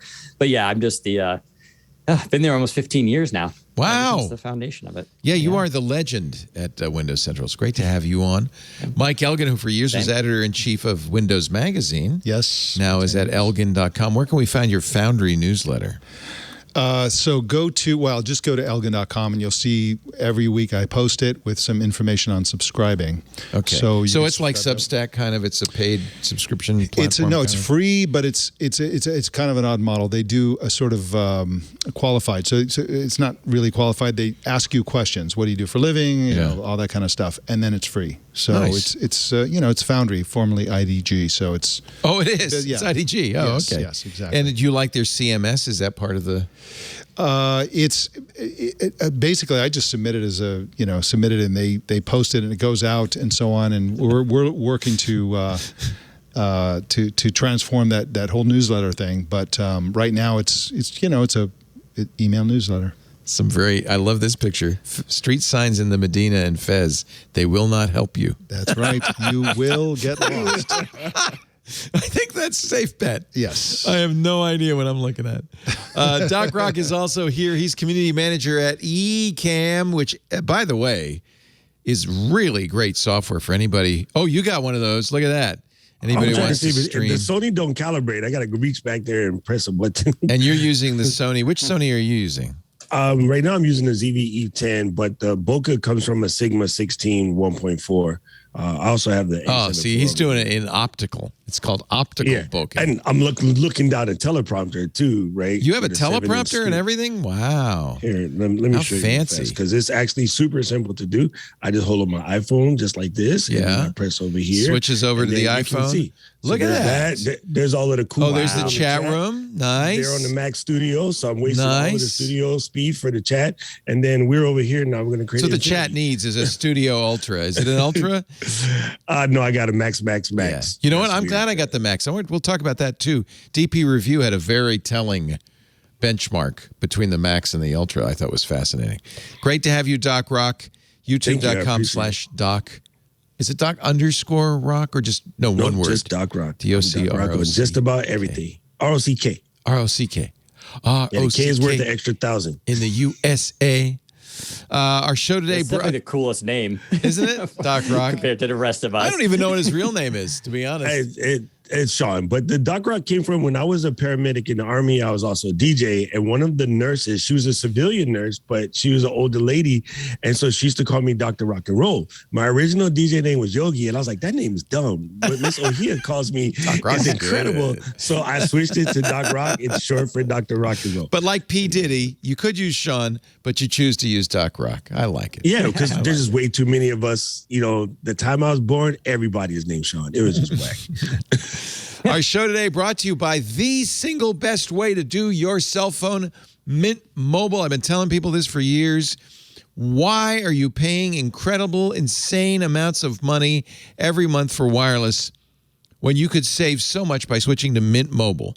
It is literally the easiest way to save this year, and you can shop around. You will not find a better deal. How does Mint Mobile do it? They were the first company to sell premium wireless service online only. No stores, no overhead. They don't spend money on anything. Mint Mobile passes those savings along to you with incredible wireless service as low as $15 a month. And I actually saved because I got a Mint Mobile iPhone SE for $15 a month, the Mint Mobile service for $15 a month. So brand new phone plus service less than $30 a month, which is a third of what I was paying for the same wireless service from T-Mobile. It's unbelievable. All plans come with unlimited talk and text. Yes, of course. You get unlimited talks and text nationwide, plus high-speed data delivered on the nation's largest 5G network. It's on T-Mobile. So now you know. If T-Mobile works for you now, switch 5G on T-Mobile with that ultra capacity. Mind-boggling. You'll get all of that. You could bring your own phone if you want with any Mint Mobile plan. Unlike everybody else, they'll even send you a SIM for free. Port your number over. You'll keep your same number, keep your contacts, or you can buy a phone from them as I did. They make it easy. With Mint Mobile, you choose the amount of data that's right for you. You don't pay for data you'll never use. Switch to Mint Mobile. Get premium wireless service starting at $15 a month. Yeah, 4 gigs a month, $15. Ain't nobody needs more than 4 gigs a month. That's plenty. You need 10. Okay, go knock yourself out now. It's $20 a month. You see what I'm saying? Mintmobile.com/twit. Get your new wireless plan for just $15 a month. Get the plan shipped to your door for free. Cut your wireless bill to $15 a month. Mintmobile.com/twit. This is the best kept secret for saving money. Everybody, I'm trying to keep it. I want everybody to know. Mintmobile.com/twit. Thank you, Mint Mobile, for supporting This Week in Tech and saving our listeners a ton of money. I use Mint Mobile. Sorry? I use Mint Mobile. Yeah, because you're smart. Me too. Yeah, because you're smart. You know what's funny? Pay Leo, for a was year in in San advance? Diego at that conference. I did. That's what I did. I bought a $300 plan for a year. Yeah. I mean, it was incredible. It was a deal. Black Friday special. When iPhone first came out with dual SIMs, I just wanted something to play with, and so it was a cheap way to play. And then I ended up liking it. It was funny. I was in San Diego last week. The AT&T service was just horrible. And then some said, "Oh, go on your phone and switch the thing to Mint," and it was ridiculously fast. Like, it was incredible. I like the new. handy. I have to say, both Verizon, AT&T, and T-Mobile now are rolling out this mid-band 5G. And if you're lucky enough to be near a tower, unlike millimeter wave, where nobody has got it, you have to be so close to a tower, it's ridiculous. Pretty much everywhere, or a lot of metros, I'm surprised at the places I'm seeing it. And I'm getting like 500 megabits down. It's incredible. Yep. Wow. It's incredible.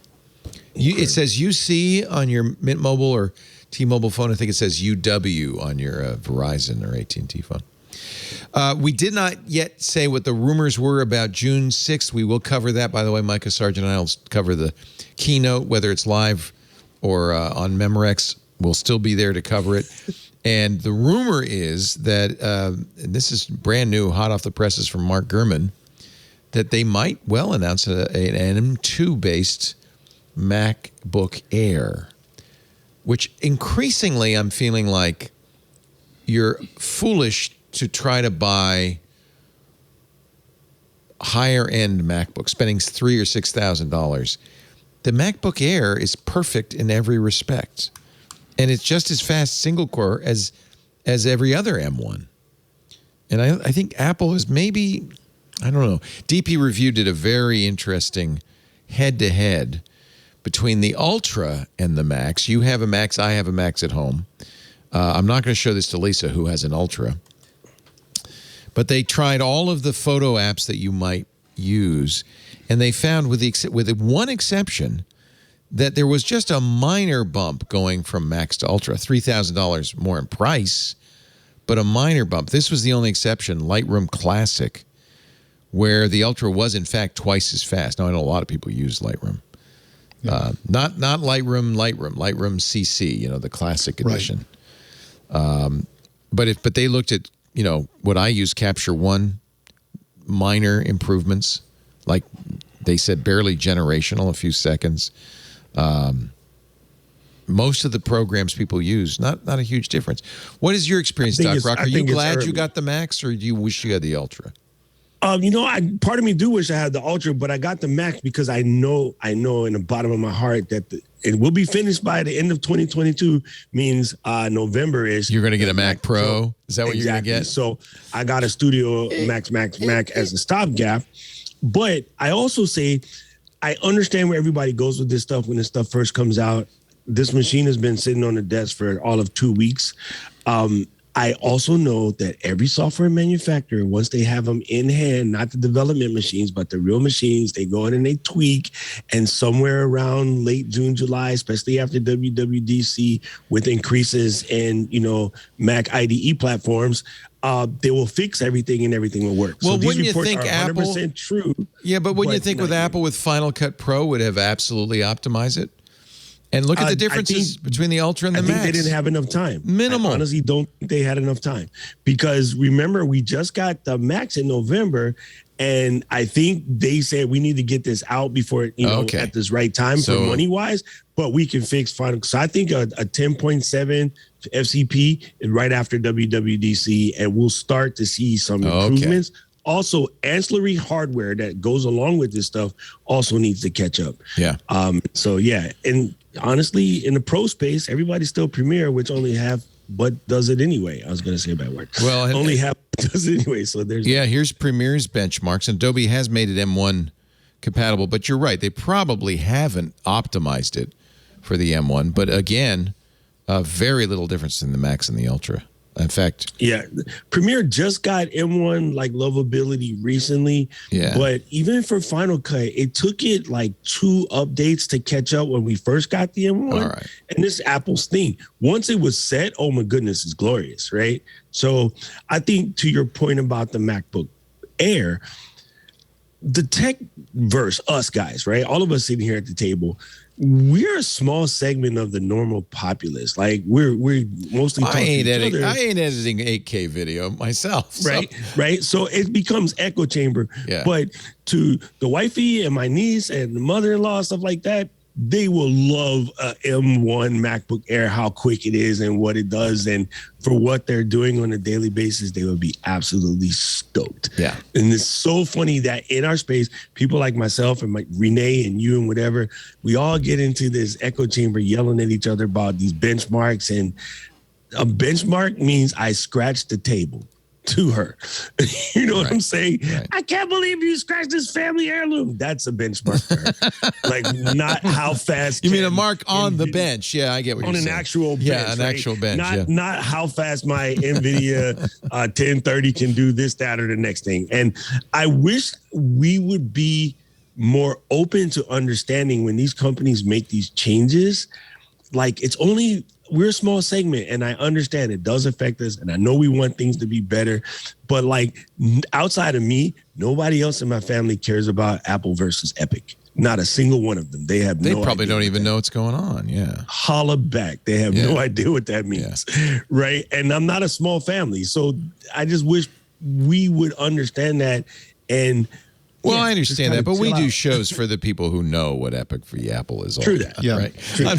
I'm not talking to your family at all. I bet you they don't I told listen. them I was going to be on TWiT, and it's like, what is that? What's that? Like, Yeah, I've been TWiT? watching this Why would forever. Why would you want to be on TWiT? By the way, good on Epic. Fortnite raised $144 million for Ukraine relief in just a matter of days, I think. They did a 2-week fundraiser, $36 million in the first day alone. Funds being put toward direct relief, the United Nations High Commissioner for Refugees, the UN Children's Fund, World Food Program. That's not alone, though. I mean, the game companies are just really stepping up. Riot Games did a bundle of 100 games on itch.io, raised $5.4 million. Humble Bundle raised $20 million. So gamers are stepping up. That's more than the Russian military spent on communications equipment. Probably. Oh, those jacked radio calls are both interesting to listen to and a little bit freakishly scary at the same time. So tell me about that, because I'm trying to. Every time I turn on the TV, it's all about the war, and I look. It's a horrific, horrible thing. I'm just a little fatigued, so I haven't seen all the latest. They're stealing Russian telecommunications. Well, yeah, because their radios aren't encrypted. Very well encrypted. And then so these guys are like talking to their parents on some cases. Some cases they're talking to their higher ups, and the higher ups are telling them to do stuff that they don't want to do. And they're like, no. And then the higher ups are like, no, you have to. No. And these guys are like, okay, you hear the thing disconnect, the dudes walk away. Like it's awesome. It's scary and it's upsetting, but at the same token, like this guy's like, you lied to us. You said we're going to get money and medals. Because I don't even want the medals no more. I'm out of here. And the guy's like, no, wait, you do this or you're going to get in trouble. And click. Like you've served in a combat situation.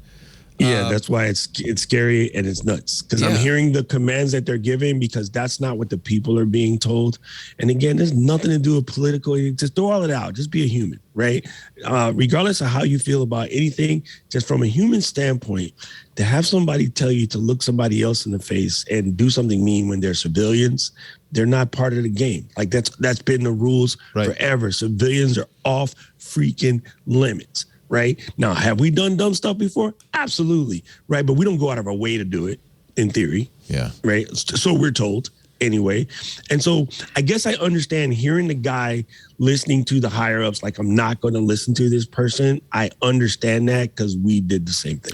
There's a lot of that in Vietnam too, with people, troops turning on their commanding officers and stuff like that. But the tech story here, Wired had a great story on it. There's a U.S. company called Primer. What they're doing is they're in real time able to feed the unencrypted communication by the Russians into this AI system, which simultaneously in real time translates it, and it basically you can be listening to hundreds of these communications, and it will surface the ones that are of particular interest. Somebody saying, "Oh, we're about to attack Kyiv or whatever," and the contrast between the capability of this private company that doing AI and the fact that the Russian military doesn't even have the capability or the will or the wherewithal or whatever to encrypt their military communications is just a stark contrast. It's really a stunning contrast between these communications capabilities. But this is just devastating for the Russian military because they're just listening in English to this Russian chatter in real time. And so some of this presumably is getting to the Ukrainian military leadership and helping them in some way. But I hope so. But it's really fascinating technology. One of the things we've been watching and interested in is cyber warfare between Russia, Ukraine, Russia, and the United States. Microsoft actually did something to disrupt attacks against Ukrainian targets, coordinated by Apt28, the Russian hacking group. Tell us about that, Daniel. What exactly happened? Yeah, so they have a process, Microsoft now, where they can just go to these courts and get immediate orders to shut down these servers and the hardware, the infrastructure that these hacking groups are using. Are these servers controlled by Microsoft?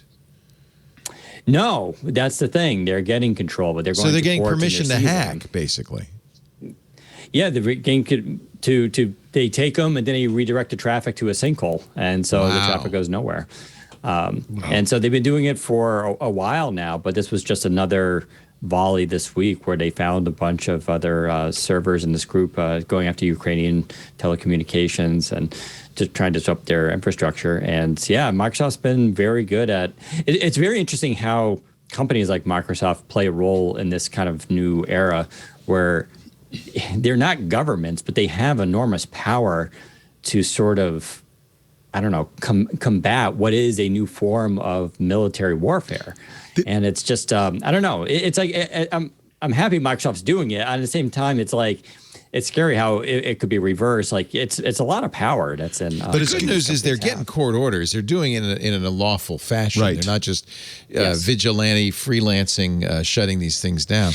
I don't understand how they shut them down, though. If they're not controlling the servers, does Microsoft have a hacking team that's getting in there and saying, okay, now we have the capability to get a court order? That I don't know. Yeah. The actual ins and outs of how this is happening, I haven't been able to. They're redirecting the domains, as you said, to a sinkhole that Microsoft controls. So these are, I presume, command and control, chatbot kind of things. Yeah. And they're somehow taking the traffic coming out of these control servers and saying, you go that way. Maybe with BGP routing. I don't know. I wonder what they're doing. I'd love to find out. You know who might know? Steve Gibson probably. I'll get Steve to look into it.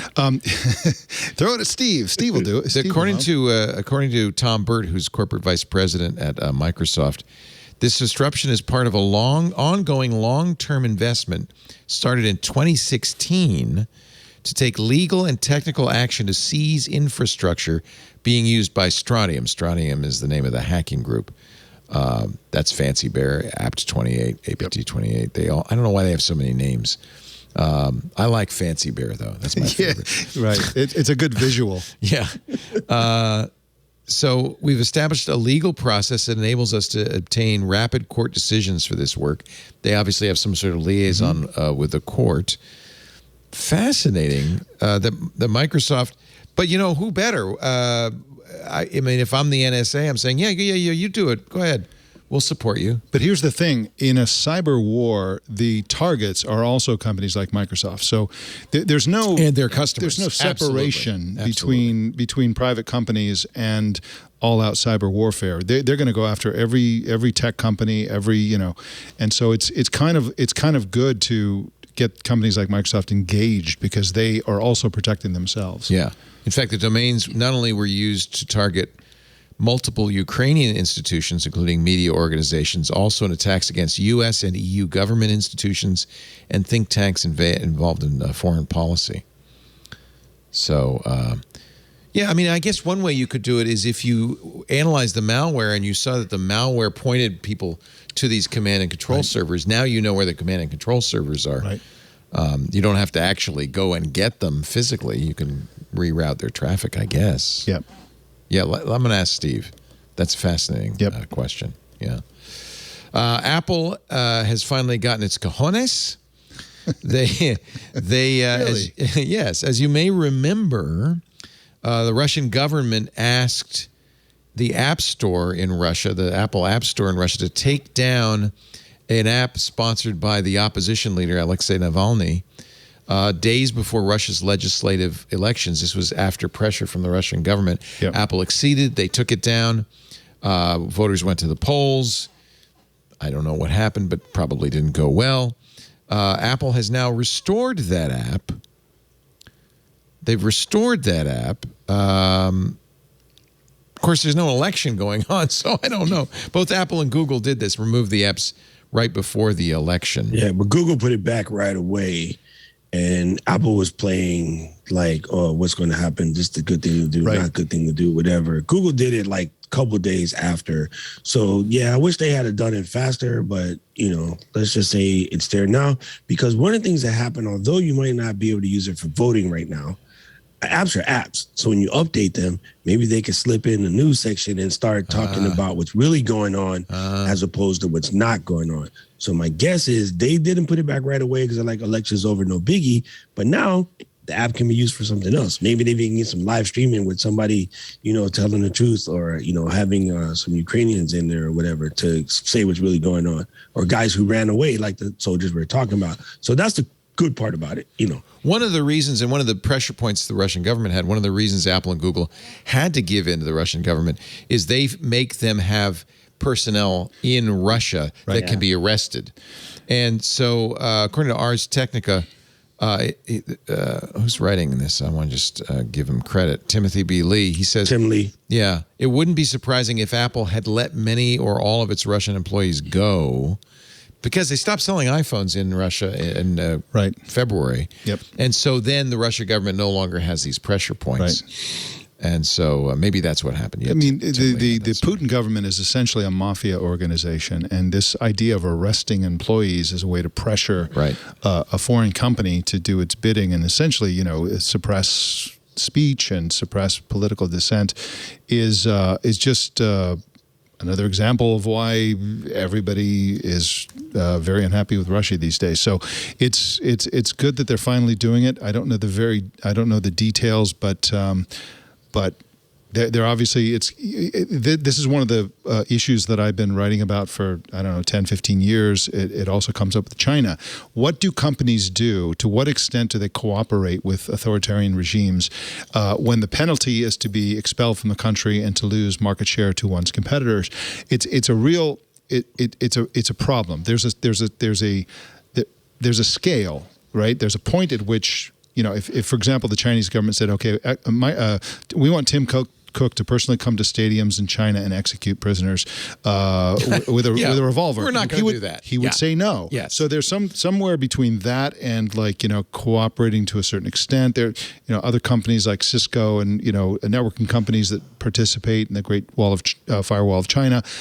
There's this, the authoritarian regimes are always pushing to see how far they can go, and it's a tough call. But in this case, Russia has gone so far off the rails that companies like Apple can basically finally say no to them there anyway. Yep. But it is ultimately economic. I mean, Apple could say, well, no, because we cared about those poor people who are employees in Russia. We didn't want to get them arrested. But you don't have to accede to the government and say we're going to have employees there. You're giving into them for economic reasons. I always oppose the rationale. So let's say for example, let's say the Chinese government wants Apple to remove certain apps from the App Store because they're used by the opposition for one thing or another. And Apple says, okay, we'll remove those. And then Apple's defenders will say, well, they have to obey the laws in the countries they operate in. But I would say to that, they don't have to operate in those countries. They can walk away. They're helping the Chinese Communist Party suppress democracy and censor free speech, and they're doing it for the money.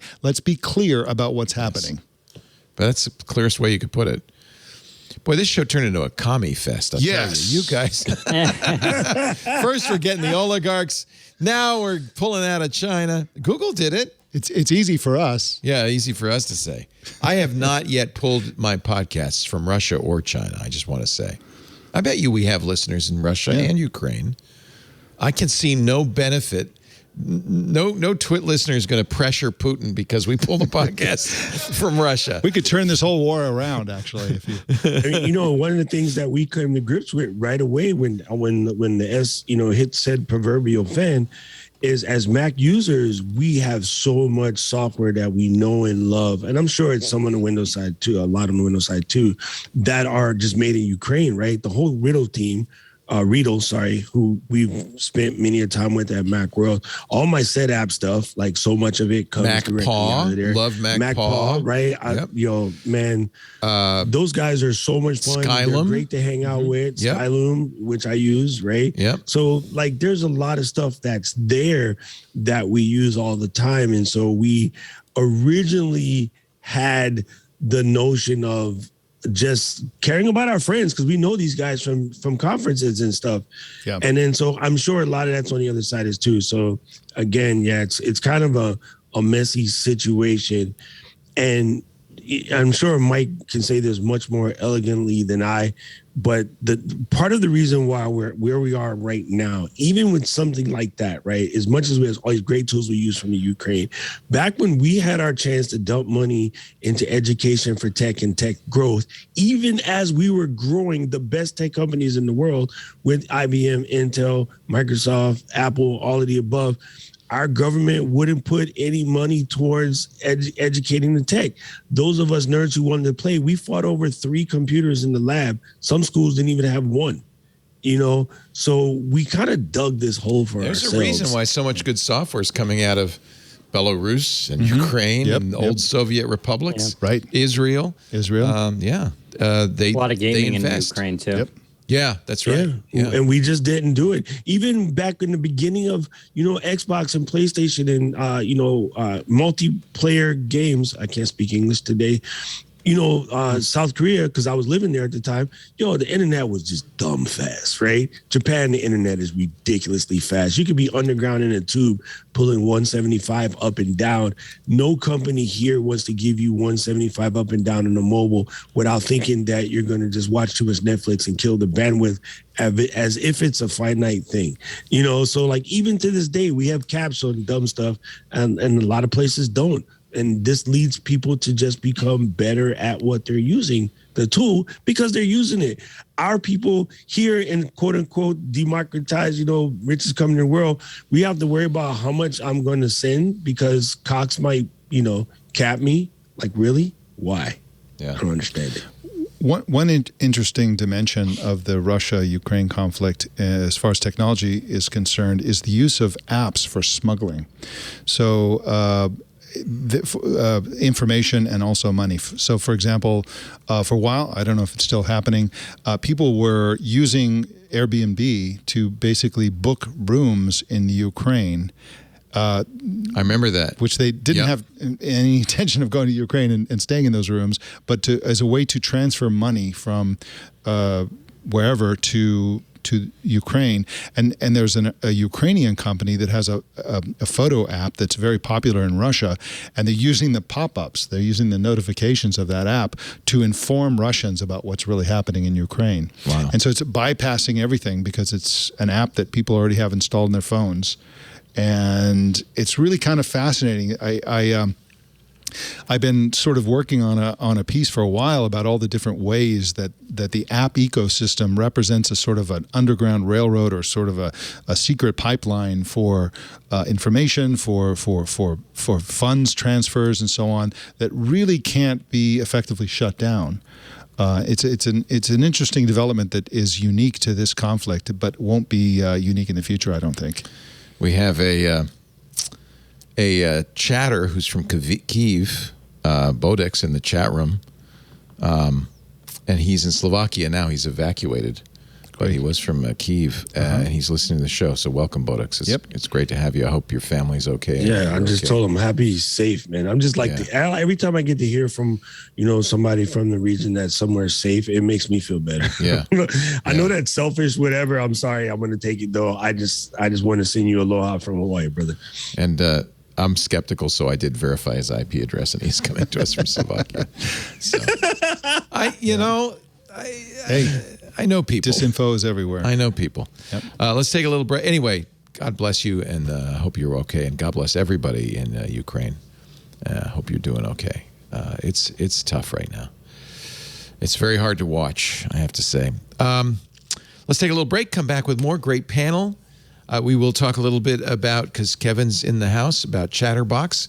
Kevin's amazing solution for teaching kids about voice assistants without intruding upon them. And helping with the problem Doc Rock was talking about, which is investment in getting kids Perfect example. Technology. Yeah. Hello, Chatterbox.com, a smart speaker that teaches literacy, computer and AI literacy. Yeah. It's really cool. You got Raspberry Pis now. We do. Where'd you get them? We bought them from another company whose production timeline. Okay, good. Because I know that was one of the things holding you guys back is it runs on a Raspberry Pi, and getting them has been really hard in the last few months. Oh, I'm glad you got some. Yeah. Hello, Chatterbox.com. We'll talk more about that later in the show. Our show today brought to you by Stamps.com. Print your own stamps legally from your computer, your printer. You don't even need a postage meter. You just need Stamps.com. Now, I love the Postal Service. I do. In fact, we're trying to talk Michael into becoming a postal worker because they need staff right now. But with Stamps.com, you can do everything you would do at the post office right from your desk. And you'll even get discounts you can't get at the Postal Service, which is awesome. Now, we've been using Stamps.com for more than a decade. They've been an advertiser since 2012. So what are you waiting for? Stamps.com will actually pull the address from the website. You can put a logo on there. You can put your return address, all of this automatic, less data entry on your part. Plus, you always have exactly the right postage. Can't tell you how many times I've received packages from Etsy. Clearly, they licked the stamps. They put the wrong number on there. Postage due is not a good look for your business. Stamps.com can do it right. I got to ask you, if you've been hearing these ads and you haven't tried it, I hope you will try it. I've got one more thing that might help put you over the top. They are now a partner with the UPS as well. So, with Stamps.com, you get access to the post office and UPS shipping services. They'll even tell you which is going to be better for the thing you're shipping. You'll get discounts you don't get anywhere else, up to 40% off United States Postal Service rates, up to 76% off UPS. It is your 24/7 post office, whether you're sending invoices, maybe you've got an Etsy shop and you're making, macrame pot holders, whether you're a full-blown warehouse shipping out orders, Stamps.com is there for you. You'll look more professional, you save your time, you save your money, and your recipients will love it. Just a computer and a standard printer is all you need. Print postage for anything, whether it's a letter or a package. You can do UPS anywhere you want to send for any letter, any package. It's a really great deal. So stop overpaying for shipping, whatever kind of shipping you do, Stamps.com. Promo code TWiT. So what you do is you go to Stamps.com, you click that microphone in the upper right-hand corner, you type in TWiT, you're going to get an amazing 4-week trial, which includes a substantial amount of free postage, a digital scale. It's a great deal. Just sign up and you'll do it. I guess it's kind of up there in the corner what you're going to get. It's a $110 offer, including 4 weeks free of Stamps.com. It's a really great deal. No long-term commitments, no contracts. We've been using it for years. I swear by it. Go to Stamps.com, click the microphone at the top of the page, enter in the offer code TWiT. You won't believe what a great deal it is. Stamps.com. Thank you, Stamps.com, for supporting us through this, what has been a difficult time for podcasts, I have to say. I am very excited about Unreal Engine 5. This is something Apple will not probably have because it's from Epic. And I'm curious what you think, Doc Rock, about, does it matter that Apple doesn't have access to the Unreal Engine? Look at this. Look how beautiful this is. It's amazing. It's incredible. It's tough to say, because I think one thing that's going to happen, and it might be a couple more generations out, but as we get more and more work on these SoCs that they're creating, eventually one of the gaming companies will take the leap and a bunch will follow. Yeah. Because tech-wise, the thing is incredible. Like, it's absolutely incredible. But somebody has to bite the bullet and do the thing and make the first one. Whoever does it first wins. And I think people will recognize that it's a good machine. That being said, I don't know, console gaming to me is dope. But maybe I'm just, old. No, it's funny. I just prefer my console because it's in a bucket. I tried to play Elden Ring on my fancy dancy PC, and it wants a console controller, and I put it on the Xbox, and it's great. So I'm perfectly happy playing. I still get my ass kicked, but I'm perfectly happy playing Elden Ring. But it looks beautiful when it looks good it's when happening. I'm going. And I did. I know it's probably better to play Flight Simulator on a PC, but I put Flight Simulator on my Series X. It's so much fun. I didn't think it'd be fun just flying around. Now, Flight Simulator might work on the Mac, but will it use the new graphic stuff? Yeah. That would be pretty crazy balls. Yeah. Right. Oh, there is going to be an interesting, and I'll be curious at WWDC to see what happens. But people have started to look at the source code of iOS 16, codenamed Sydney, and apparently it's just loaded with references to mixed reality. And there have been a lot of rumors that Apple, of course, is going to do a mixed reality headset, something like the HoloLens Microsoft already does. There's no question they're going to do that. The question is when will they announce it? They always frustrate us with how long they take, but they won't do it until it's really, really ready. I think in general, I don't know when they're going to announce this thing, but I do believe that they will announce it before they ship it, like the iPhone. Well, the iPhone, and in fact, you got to get developers developing for it. So the time to announce it, frankly, is this June. There are already references to a simulator, so I think there's a 2-digit percentage chance that they're actually going to announce this thing, open it up to developers. I think it's a real possibility, and people can start building it on the simulator. So. Somewhere between 10 and 99% chance. Yeah, exactly. Yeah, probably 10. Let's go with the 10. 2 digits is kind of a wide. I've been burned so many times, Leo. Mark Gurman points out that because it's in iOS 16, lots of references that it will probably launch during the life cycle of iOS 16. Doesn't mean it'll come out in the fall when iOS 16 does, but it will sometime between fall 2022 and fall 2023. That seems reasonable. Right. Absolutely. And weren't the rumors that this first version, so there's supposed to be 3 stages, I believe, where this first version is going to be like a $3,000 headset, kind of developer model, more living room based. Yeah, and it'll probably come out for developers first, and then I don't know if it'll come out regular for consumers. The next stage is the one that people really want, but that's not until 2024 or 25, which is this idea of like Apple glasses. The idea you just put on glasses and you uses your iPhone and your Apple Watch as the actual computer connection to it, and you just walk around the world, right? And you see augmented reality. It gives you information, notifications, and all this kind of stuff. I think that's really the dream here.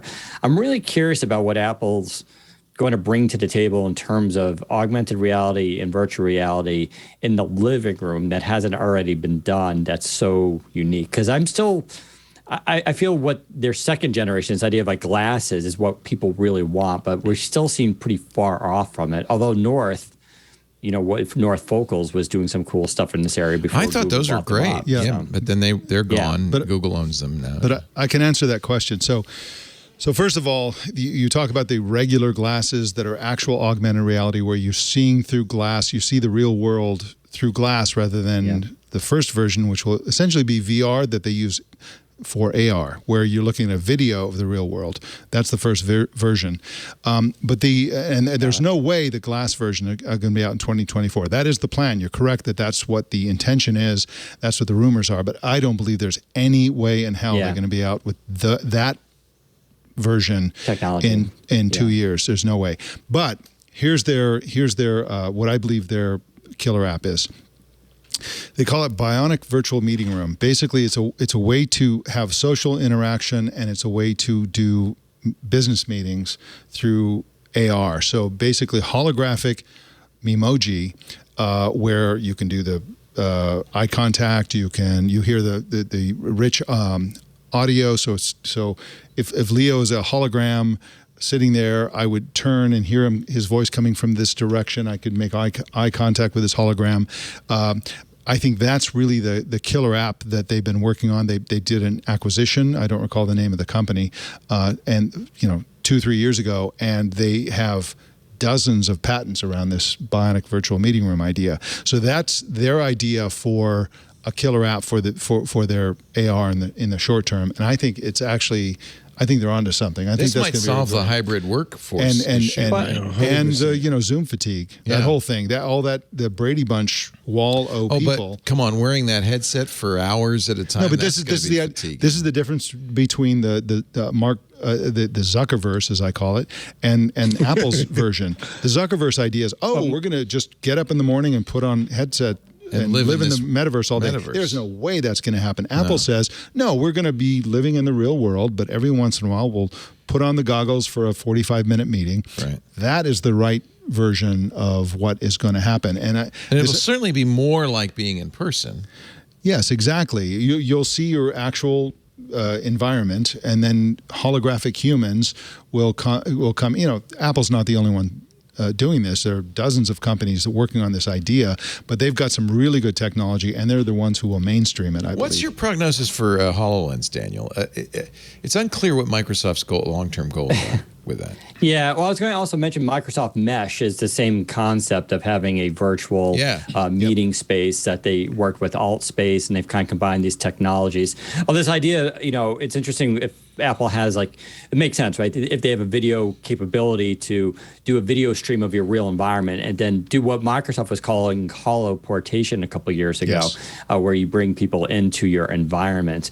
To answer your question about HoloLens, the Insider did a real bang-up job of reporting on the inside happenings of the HoloLens team and mixed realities team there. And it seems chaotic, and I'm really kind of worried about what's going on there. It sounds like they were working HoloLens 3, which was going to be, again, more of an enterprise device, was going to have newer technology. But then they got this massive government contract, and they started devoting a lot of their resources towards that. The military, The Army was going to buy 100, or still is going to buy 100,000 HoloLenses, although Microsoft's been downplaying.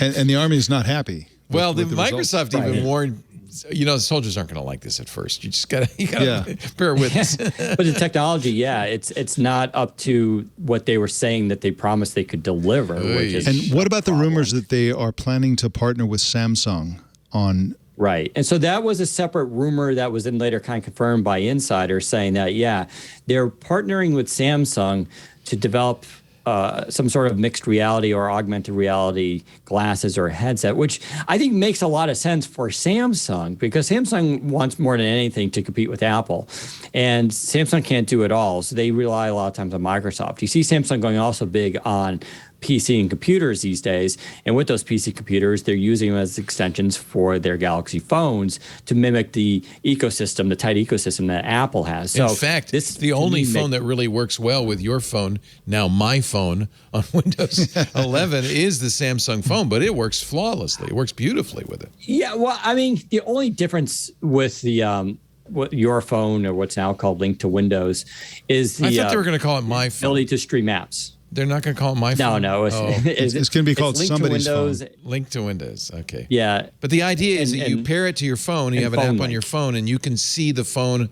You can see an image of your phone screen on your Windows screen. You can share apps. Yeah. It's So kind that's of like, yeah, it's a so cool phone, technology. You get notifications on your computer. Yeah, so it just does like app streaming. Yeah. And then the Samsung version allows you to launch individual Android apps, like their little windowed apps. Right. That's the main difference. And you have copy paste. But for anyone who has an Android phone, Android 7.0 or higher, you can do things like do your phone calls, do your photos, do SMS. So you're already getting that integration. That's But yeah, basically- Samsung gets a little extra. That's parity to what Apple's got with its iPhones. Yes, Basically. right. So, but with Samsung, so the question, of course, is, all right, so Samsung But gets a Samsung can lot make out the of it. hardware. They've got the screens. They seem like they'd be a great hardware partner, and Microsoft the software partner, right? Right, because Samsung has mass global production. They actually know how to make this stuff. What do they also make, right? They make the LCD screens used in a lot of VR type headsets. They own their own audio company, AKG. They make their own processors, right? So they do a full stack basically. But Microsoft also has all the technical know-how they learned from HoloLens and holographic computing, as well as the software. But the question is it's going to run on Android? What's happening to all the stuff that Microsoft has been building out for the last 7-8 years with holographic mixed reality on the Windows platform, which doesn't sound like it has much of a path forward. We don't know what that is. HoloLens 3 reportedly got canceled. The government contract is now problematic. Apparently, it's having issues. And now you have the Samsung strategy, which is like, seems like it'll really benefit Samsung, but I don't see how it benefits Microsoft long term if they want to do this idea of like mixed reality for Windows.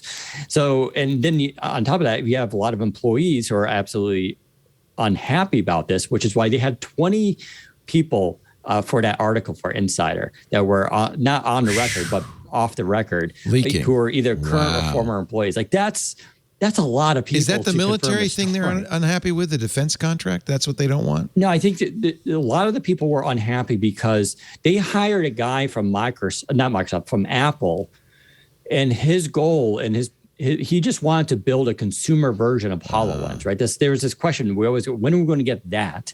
Apparently, he was brought over to do that, and that's not really happening at this point. So the teams aren't happy because there's no sense of direction. It's chaotic. Right. And these projects that they've been breaking off on are kind of failing and not doing well. So I don't know. It really sounds like typical Microsoft, to be honest.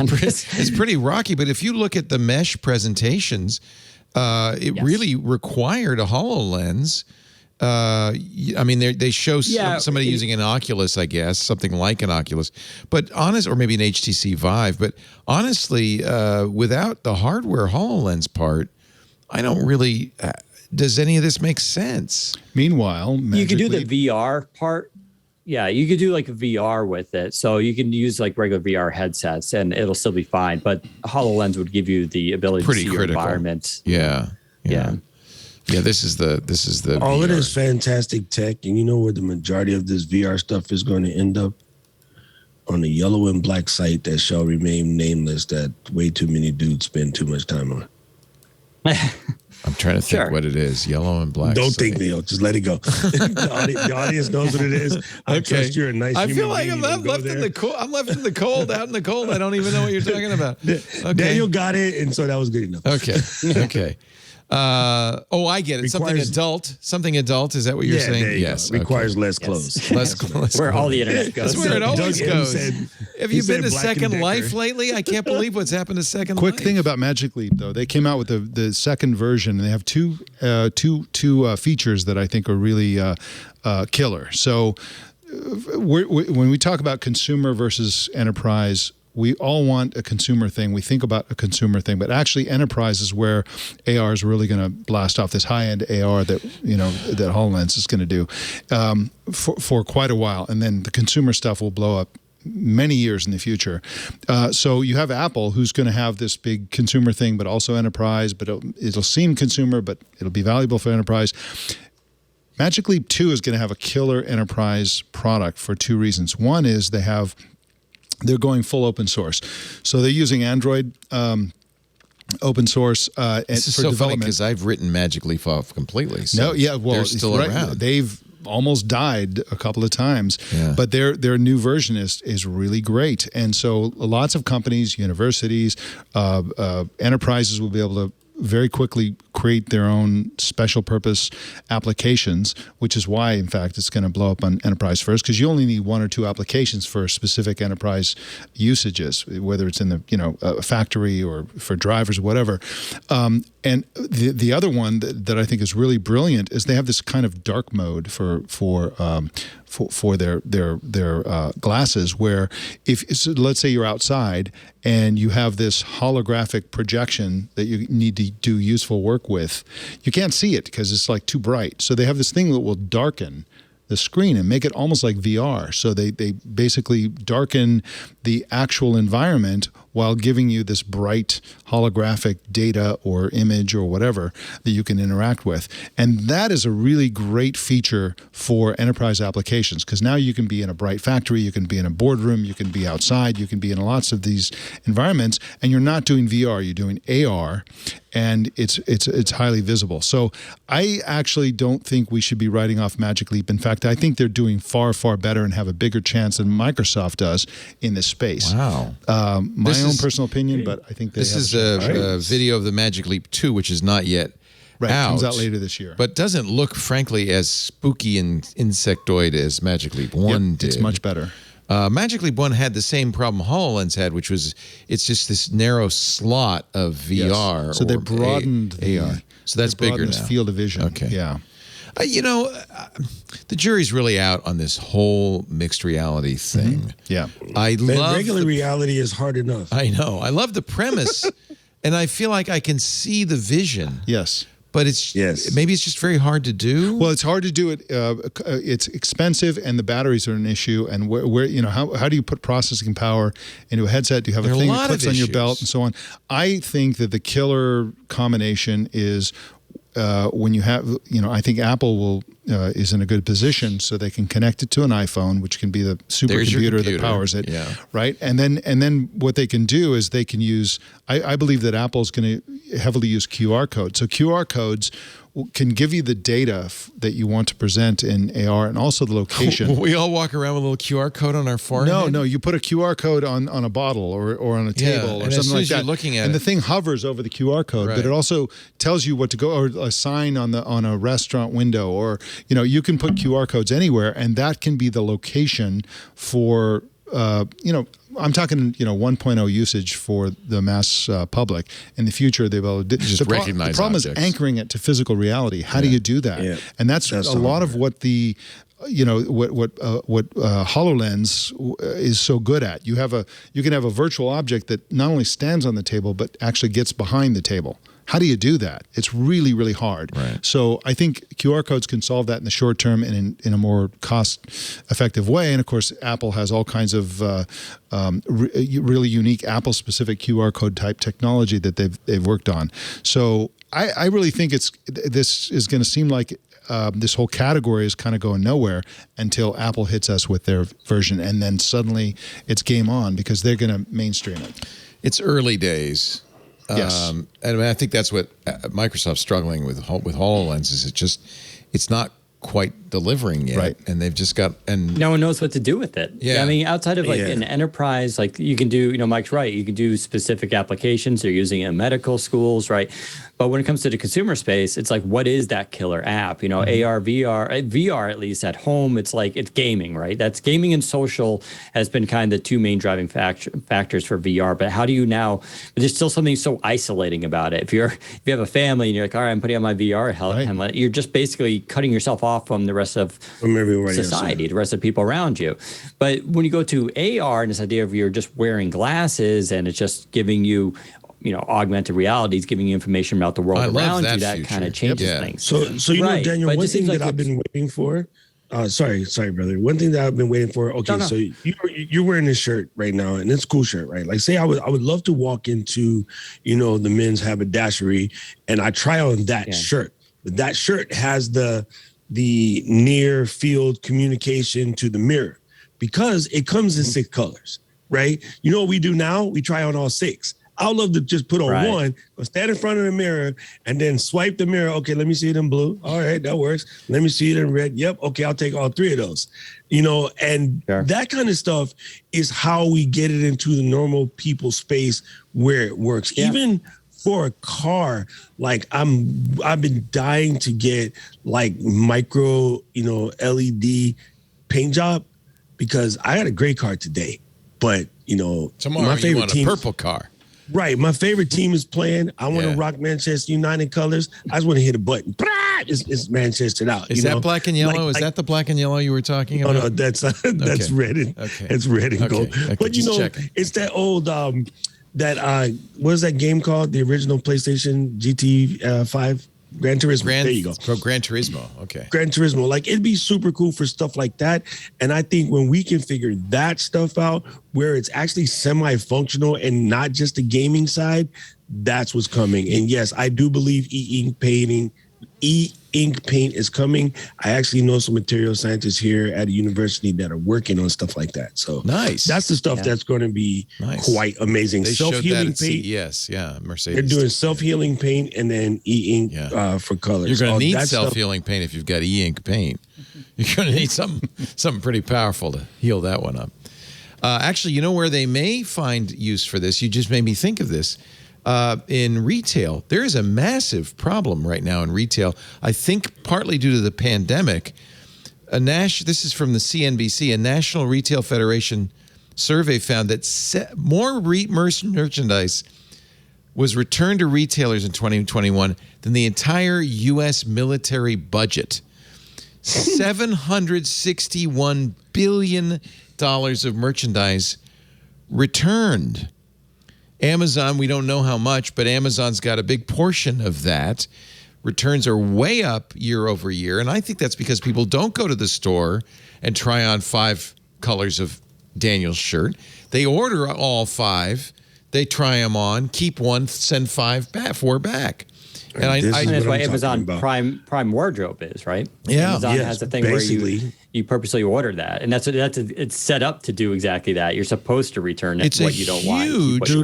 Huge cost I just realized society, I'm part of the problem. Yeah, you do that. I'm part of the problem. Because I'm Stitch Fix. There you go. I love Stitch Fix because I hate going to the mall. But do you get different T-shirts from Stitch Fix? I didn't realize that. They're sending you the stuff. You pick what you want. They send it back. Right. But I swear, just literally 2-3 days ago, I saw something on YouTube. I think it was Business Insider again. You know how the algorithm works, where they're showing you this mountain in Africa of huge all problem.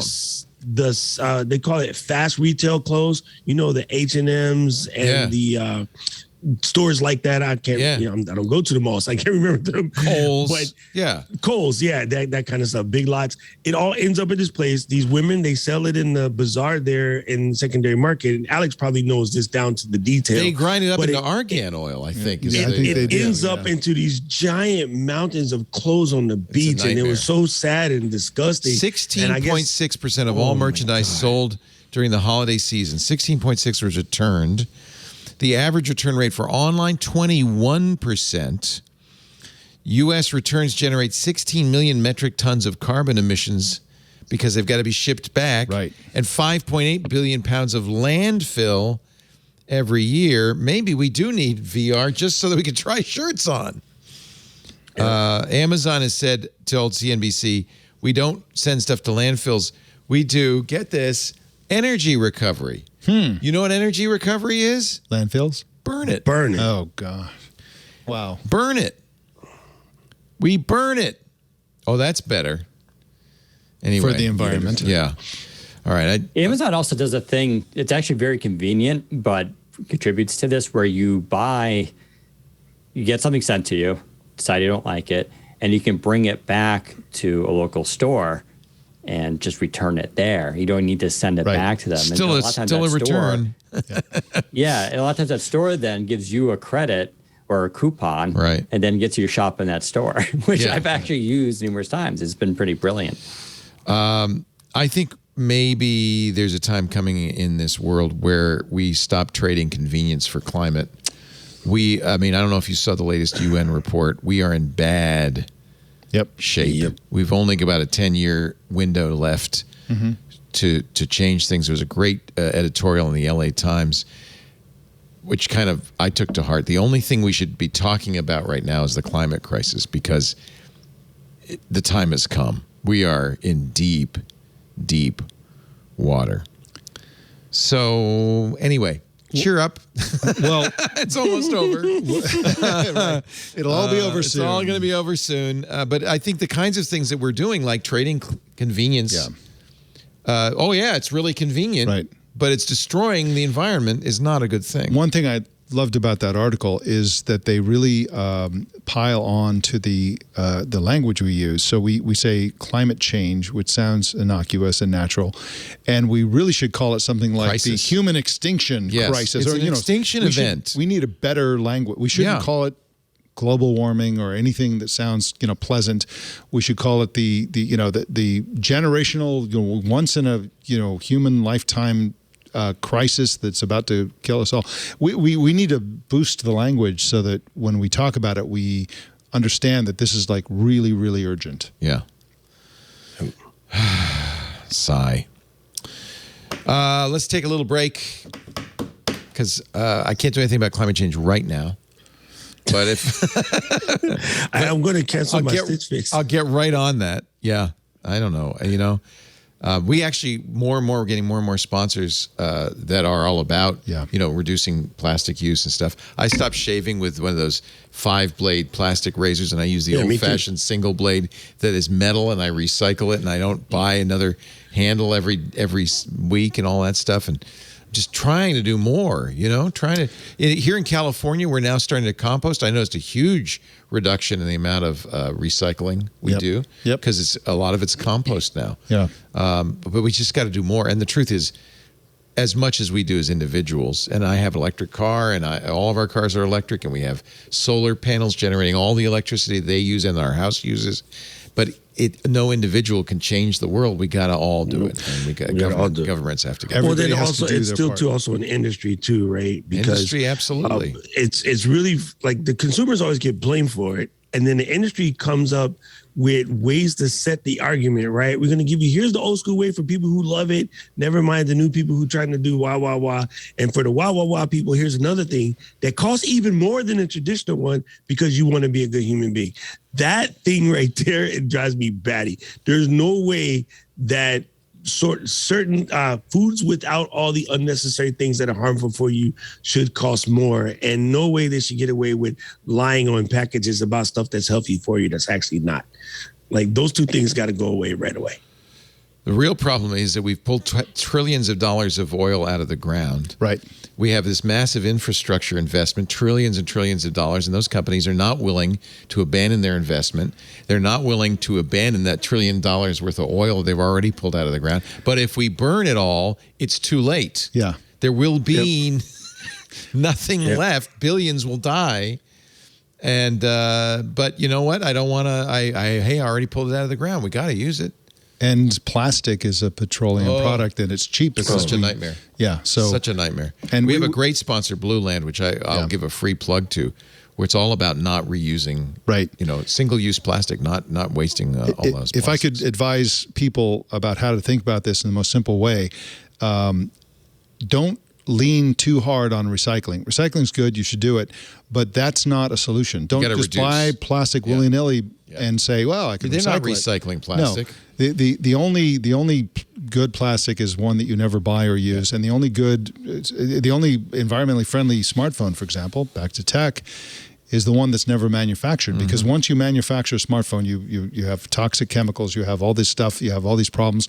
So we should be embracing iFixit. We should embracing repairability, reusability, and everybody should embrace the idea of using laptops and phones and tablets and everything, milking them and getting every bit of life out of them one way or the other as we can to reduce the manufacture of new devices, because that's really what's going to help the tech industry do a better job with the environment. Right on.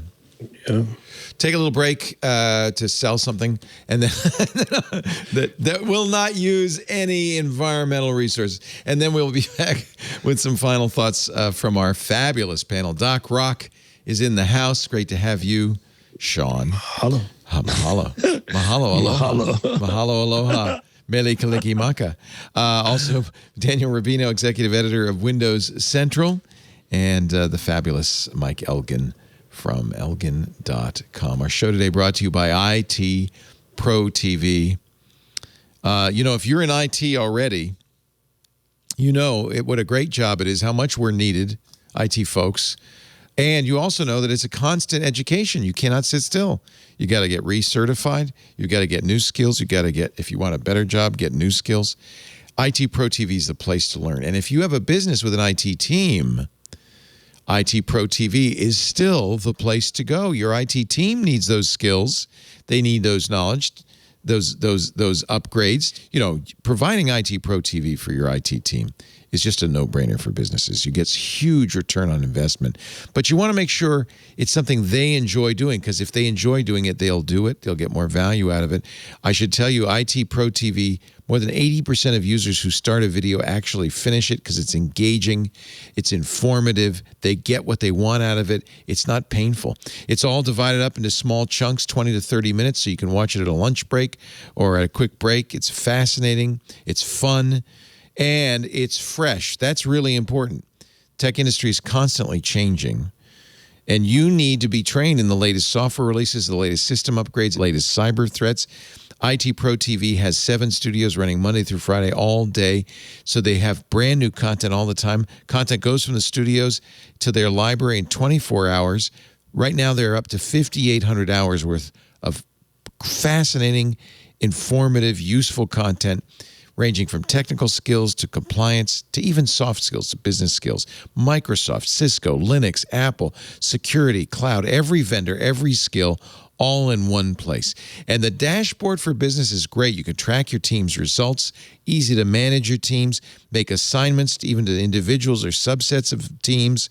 You can have full courses or just assign individual episodes. Because all the episodes have full transcripts, you can even say, I want you to watch minute 15 to minute 17. You need to learn this. And the reporting is great. You'll get all sorts of insight into your team's viewing patterns, what progress they're making. You'll know that you're getting the return on investment with IT Pro TV. They'll love it, you'll love it, and you'll have a smarter team. And, everybody wins. Give your IT team the development platform they need to level up their skills while enjoying the journey. For teams from 2 to 1,000. And, by the way, volume discounts start as low as 5 seats.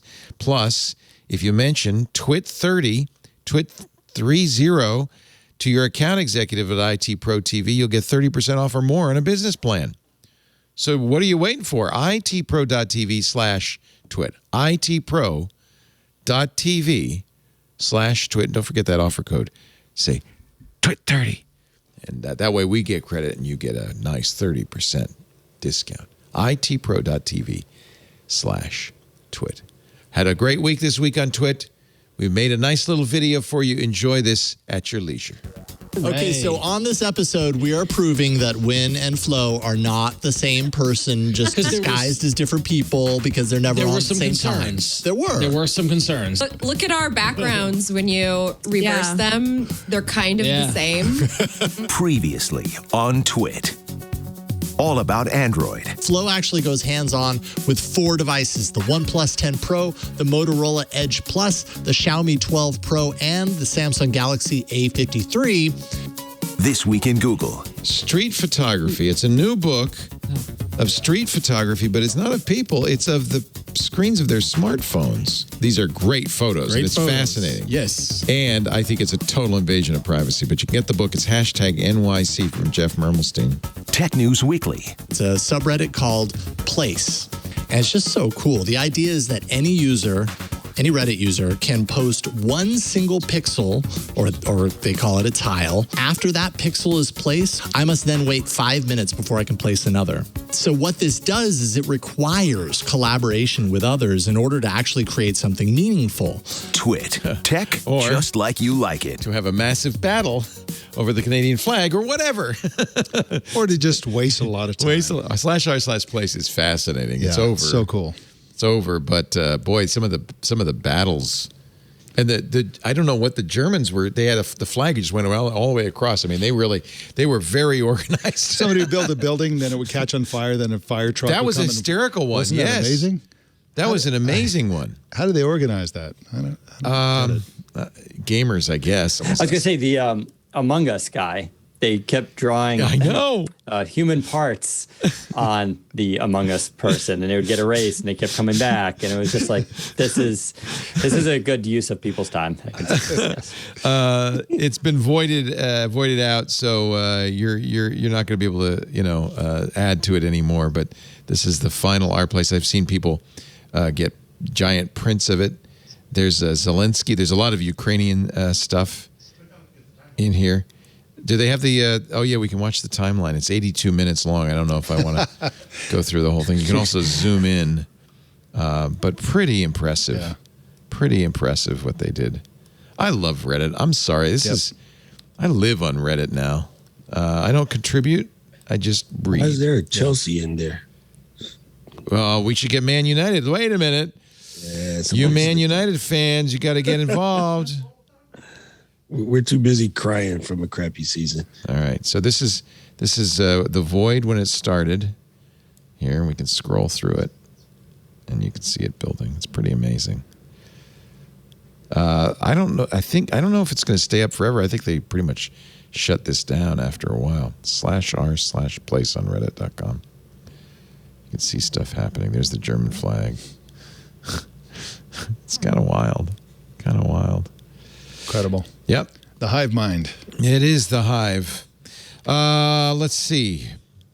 We're not going to get to a tenth of the stories I had planned for you, I'm sorry to say. Drones are dropping ice cream in Texas. Alphabet's Wing drones, they're being used to deliver stuff primarily from Walgreens, but also Bluebell Creameries.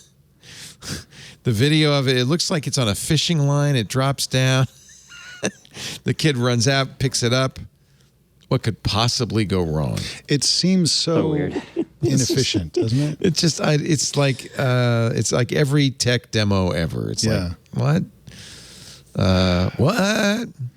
Windows 3.1? Now, we talked about how VR, it's in its infancy. Windows 3.1, which was the first decent Windows 30 years ago. That's all. Wow. That's all. You both are big Windows guys. Mike, you were probably that was the version that really sent Windows Magazine at the time into the stratosphere. I remember the first issue that we published. We were going on and on about how huge Windows was. It had 4 million users. And 3 million copies in the first 3 months. But Windows 1 was terrible. Windows 2 was terrible. Even Windows 3 was pretty awful. Right. But I remember vividly, what was this, 30 years ago, so 92, looking at 3.1 going, uh-oh. Yeah. This is actually going to happen. This is good. Oh man, this is you know what's so good about OS that time, Leo, was Windows for Work groups, right? Yeah, basically that was 3.1. 3.1. That's where I made my money. Yeah.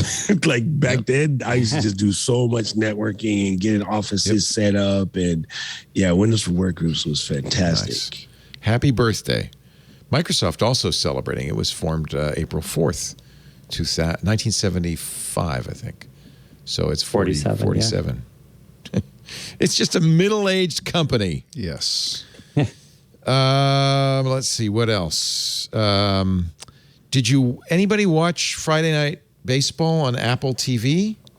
Oh, yes. But that's not the thing. The thing is the Dick Tracy pitch thing. The pitch thing. They weren't using it on the Nats game that I was watching. That's weird. It's on your. It's so the problem has been for years signal stealing. Yeah. Right. You'll have somebody out in the outfield with a camera, beaming it back to the dugout so that the batter can know that it's going to be a fastball, high and tight, and he can hit it. So this is a technology to avoid pitch stealing. You've got a little calculator this big on the catcher's wrist, and a little earpiece to the pitcher, and the catcher goes. I noticed a lot of teams are not yet using it. How do you do that with the glove? Do you have the whole glove? Is there a... Oh, that's a good question. I don't know. That's what had me kind of bummed. But so it's on the gloved hand, right? So your other hand. Yeah. Okay. So it's on your free hand. But there's a little bone conductor that goes into the back of the pitcher's new era, and it goes slider. Like what? Was that a slider or a cutter? Right? Because the only way. Okay, here's why this is dumb. Here's how we defeat this. All right, so you got out there, you're set up, right? Yankees dude is on the mound. We're at Fenway, and he's punching away, trying to ask for a slider, and all we do in Fenway is just make noise. He can't hear nothing. Niner. So he's like, was that a slider or a cutter? I think he said cutter. And you bring that cutter in, and it just gets sent over the freaking green monster and Andy Anako and Doc Rock's tier. Yay! Like, I don't know. It's funny, but I get where they're going, but yo, it's so far. Here's the off. And device. it's huge. It's on the. It's a big. You'd think they could make this a little better. This seems pretty. It's like a maybe they had a lot of leftover blackberries. Yeah. And the pitchers say it sounds. Mets reliever Adam Ottavino said, "You don't even notice it; just sort of whispers to you. It's like he plays for the Mets. He can ask him." I'm sorry, Mets fans. I'm sorry. I'm from New York, but I'm not a Mets fan. I'm not a Yankees fan either. I'm a Red Sox fan. So yeah, Red Sox. Yeah. Anyway, okay. And the race is on to crack it. Oh, I bet. Right? You know, I hope it's encrypted. Dude, any one of those pitchers can hand this to their 15-year-old and like, Dad, here's how you do it. Like, Yeah, just yeah, go probably. there. Also, they're going to put cameras on the wrist so you can see what buttons are pushing. Yeah. You know, that's all you do. You zoom on the wrist instead of the fingers. Yeah, it's silly. That's silly. It was good. It was a good try baseball. Yeah. But you know what? They are working really hard to try to get. This is funny because I love baseball. I think, Leo, you too. Right? I do. Yeah. One of the things, they lost their star power a while ago, and they haven't really been able to put it back. The last of the stars are A-Rod and Poppy. Who cares what you think about them? They're just not really in the game. Like, if you went to, You say that because you're a Red Sox fan. I know that. No. I said A-Rod. I said A-Rod. So I'm giving him his Yankees, props. Right now, the biggest star is probably Judd. But like, you know, Judge, sorry. But like, no, they don't have the star power. The Mike Trout's like, no, it's not the same anymore. Yeah. Right. So if you ask somebody who's the most wicked player, I see Red Sox fan, who's the most wicked player in baseball right now, they can't even tell you. Yeah. Like, I feel like it's probably it's too slow for the modern times. It's probably a dying sport, but I love baseball. I do too. And I have to say, Apple TV did not do baseball justice on Friday with their 2 games. They're trying new graphics, which I liked. It's awesome in 4K, but turn the sound off because I don't know who these guys are doing the play-by-play, but yeah, go get some better. Get some that's people. my first thought too. Get some better, or let us do it. Yeah. If you get there, you the go. First football, basketball, baseball executives, listen to us. Back in the day, when Fox had soccer, Fox Soccer Nation, they used to do a thing on Mondays where they would play a game and just let 2 fans from opposing teams go at it. So it'd be a Manchester game versus Arsenal, and you had a group of fans that got randomly picked and a group of fans from the Arsenal got randomly picked, and we did the play-by-play. That it was hilarious. It was fun. Everybody would tune in. The chat back then was on some special chat app, which now we have all of this stuff, right? So like, do a sports broadcast on like Apple TV where you let fans come in and maybe there's a panel of 10 from each side. You're randomly picked, and it would be just glorious. That would be interesting. That'd be I watched that. Yeah. Or maybe they need the podcast feature where you can watch baseball at 1.5 speed. That might solve it. That would solve it. To the Benny Hill theme. Yeah. Oh my goodness. You know what I did recently try, Mike? When I was at my tech conference, normally on every other weekend, I babysit my niece, and she was her night to come over, but I was out of town. So she came over anyway. And then we watched what is it? Ryan Reynolds movie. We watched it over the Apple SharePlay stuff. The Adam Project. And it was great. It was super cool. I'm in my hotel. That's in really San Diego. cute. Yeah. They're here in Hawaii, and we watched it together. That's really it was cute. Fantastic. That's nice. So, I like that. It was good. Here's a good use of technology by an old form of technology. Amtrak set up a Twitch stream. This is the train station in Bay St. Louis, Mississippi. Amtrak wants to open a passenger service, 2 trains a day, between Mobile, Alabama, and Nolens. But the freight train lines that own the track say no because we're using it for freight trains. So Amtrak set up a Twitch stream of this track so you could watch it and see how dead it was. It really isn't fair. The freight train companies say, well, of course, we do 8 trains a day on that track. You're not going to see it all the time.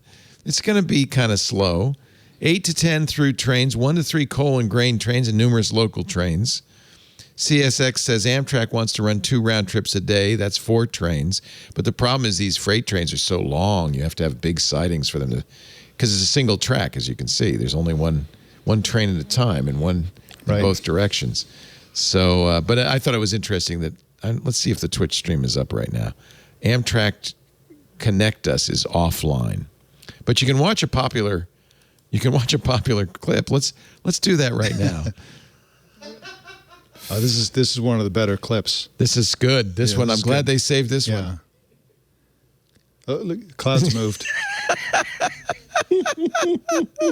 Look, there's a squirrel. I'm going to leave this up for all of you who want to stay tuned and watch the rest of the evening.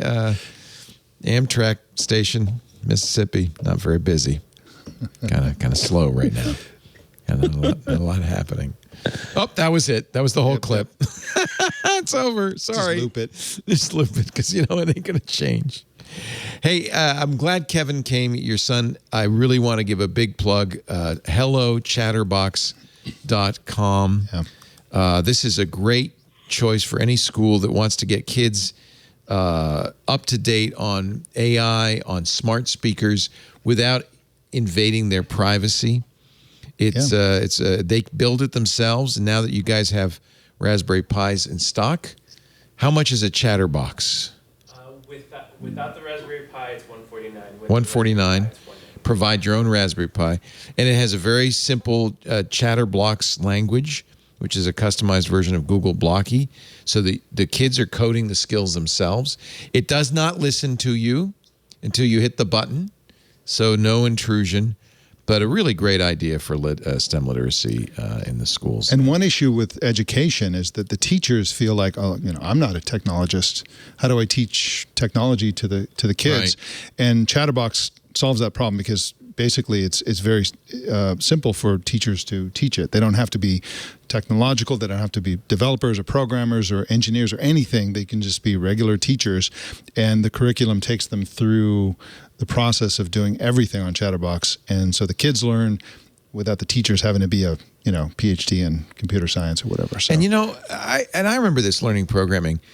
What we did is 10. Hi, Leo, go to 10. Yeah. But having the computer actually do anything, because you wrote a program for it to do it, is amazing. Right. And you can write a program for it to do square roots and not know a thing about square roots, and it does it on demand. And that feels pretty damn good for a fifth grader or sixth grader. That's exciting. And with access to APIs into Wolfram Alpha and all these other weather services and everything, you can just build the most powerful, genuinely powerful things with it very simply. And this blows away teachers and students. I went with Kevin to Indianapolis to this big technology education event, and everyone was blown away by the power of it and the flexibility of it. And it's just an amazing product that will, help kids. This is the kind of thing that we would have if we had the kind of Sputnik energy remember when Sputnik happened and the U.S. decided to really do a big push into science and engineering and mathematics and technology, and much of the technology that we have today is the result of that. This is the kind of thing they would embrace now if they had a clue about getting kids really prepared for the future. Do any individual parents buy them for their kids, or some? Yeah, it's available, but we really focus. We're like an impact-driven company. It's mostly you want to get in classes and stuff. Yeah. Get in school. But I could, really looking for these solutions, and especially with the pandemic.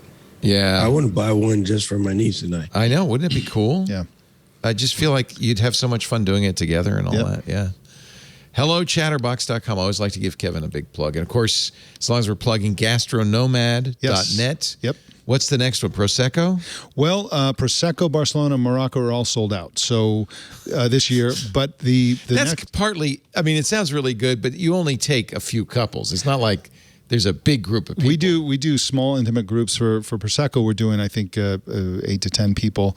But I would really encourage people to embrace our Provence experience. This is in the summer during the peak of lavender season. Nice. Amira doesn't let me give away anything. I can't tell you anything about it because you know it's a surprise. Yeah. It's that's the whole point of it. But Mexico City and Oaxaca are also have availability, and those are wonderful experiences. Nice. Well, you did a Oaxaca. Loved Oaxaca. Speaking of Oaxaca, today's Pam's birthday. She asked me, and she did Morocco. Happy birthday, she said, Pam.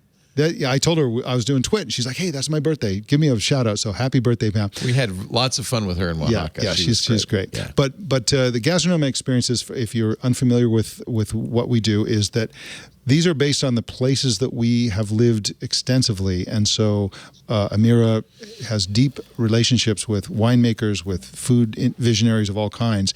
And we take people around to meet them and to experience things in a way that no tourist ever could. So I'll vouch for that. It was amazing.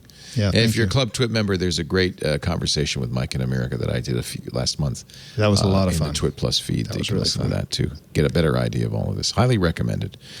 Mr. Daniel Rubino, it's such a pleasure having you on the show. It's been a while. I'm glad you're back with your fancy camera and your superb bokeh. Unbelievable. Really, look how good that looks. Doesn't that look good? Amazing. Executive editor, Windows Technology. Central. Plug something. You've got the podcast every Friday, 1:30 p.m. on our YouTube channel at Windows Central. And we got a bunch of content there. But yeah, other than that, follow me on Twitter and at Windows Central, where I post pretty regularly. Absolutely. WindowsCentral.com. What's the name of the podcast? Is it just the Windows Central podcast? Okay, so if I search for that, I should. And we also have a gaming. If people are into gaming, we do have our Xbox 2 podcast. So I we will have be listening to that. Gaming is very huge now on Windows Central. Yes. Gaming is massive. I finally got an Xbox excellent. Series X a couple of weeks ago, thanks to they're Anthony. slowly and coming Walmart. back in stock. Yeah. So I'm all excited about that. Nice. Windows Central. Thank you, Daniel. It's great to see you. Thank you so much, Doc Rock, the doctor of rock and roll. He's a community manager at Ecamm, which is great software everybody should use.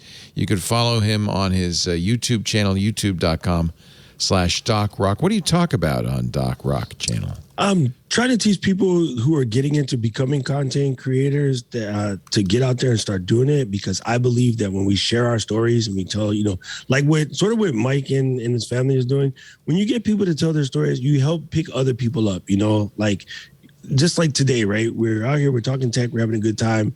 And then, somebody comes in from UK and lets us know they're okay. We all feel better, right? That simple stories like that can just change your life. And so now I'm trying to teach people how to get into content creating as a way of, I guess, letting more people in the world to see other people in the world. So then you understand that everybody's just people. I am such a big believer in that. Yep.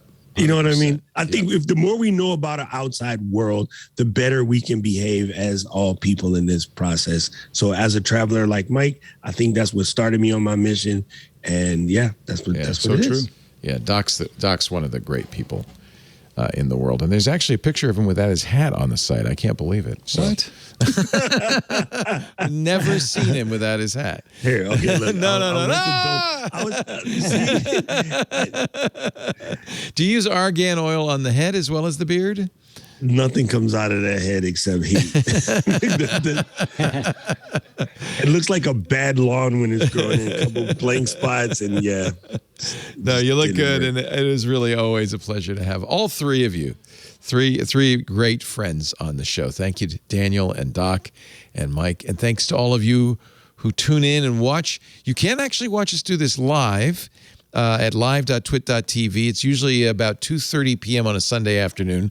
That's Pacific time, 5:30 Eastern, 21:30 UTC. There's live audio and video at live.twit.tv. If you're watching live, our IRC channels heat up during the live shows, so it's a good time to visit irc.twit.tv to join the fun. We also have a Discord channel for the Club TWiT members. After the fact, on-demand versions of every show we do are available at our website, twit.tv, including, I might add, that YouTube channel where you can watch every show.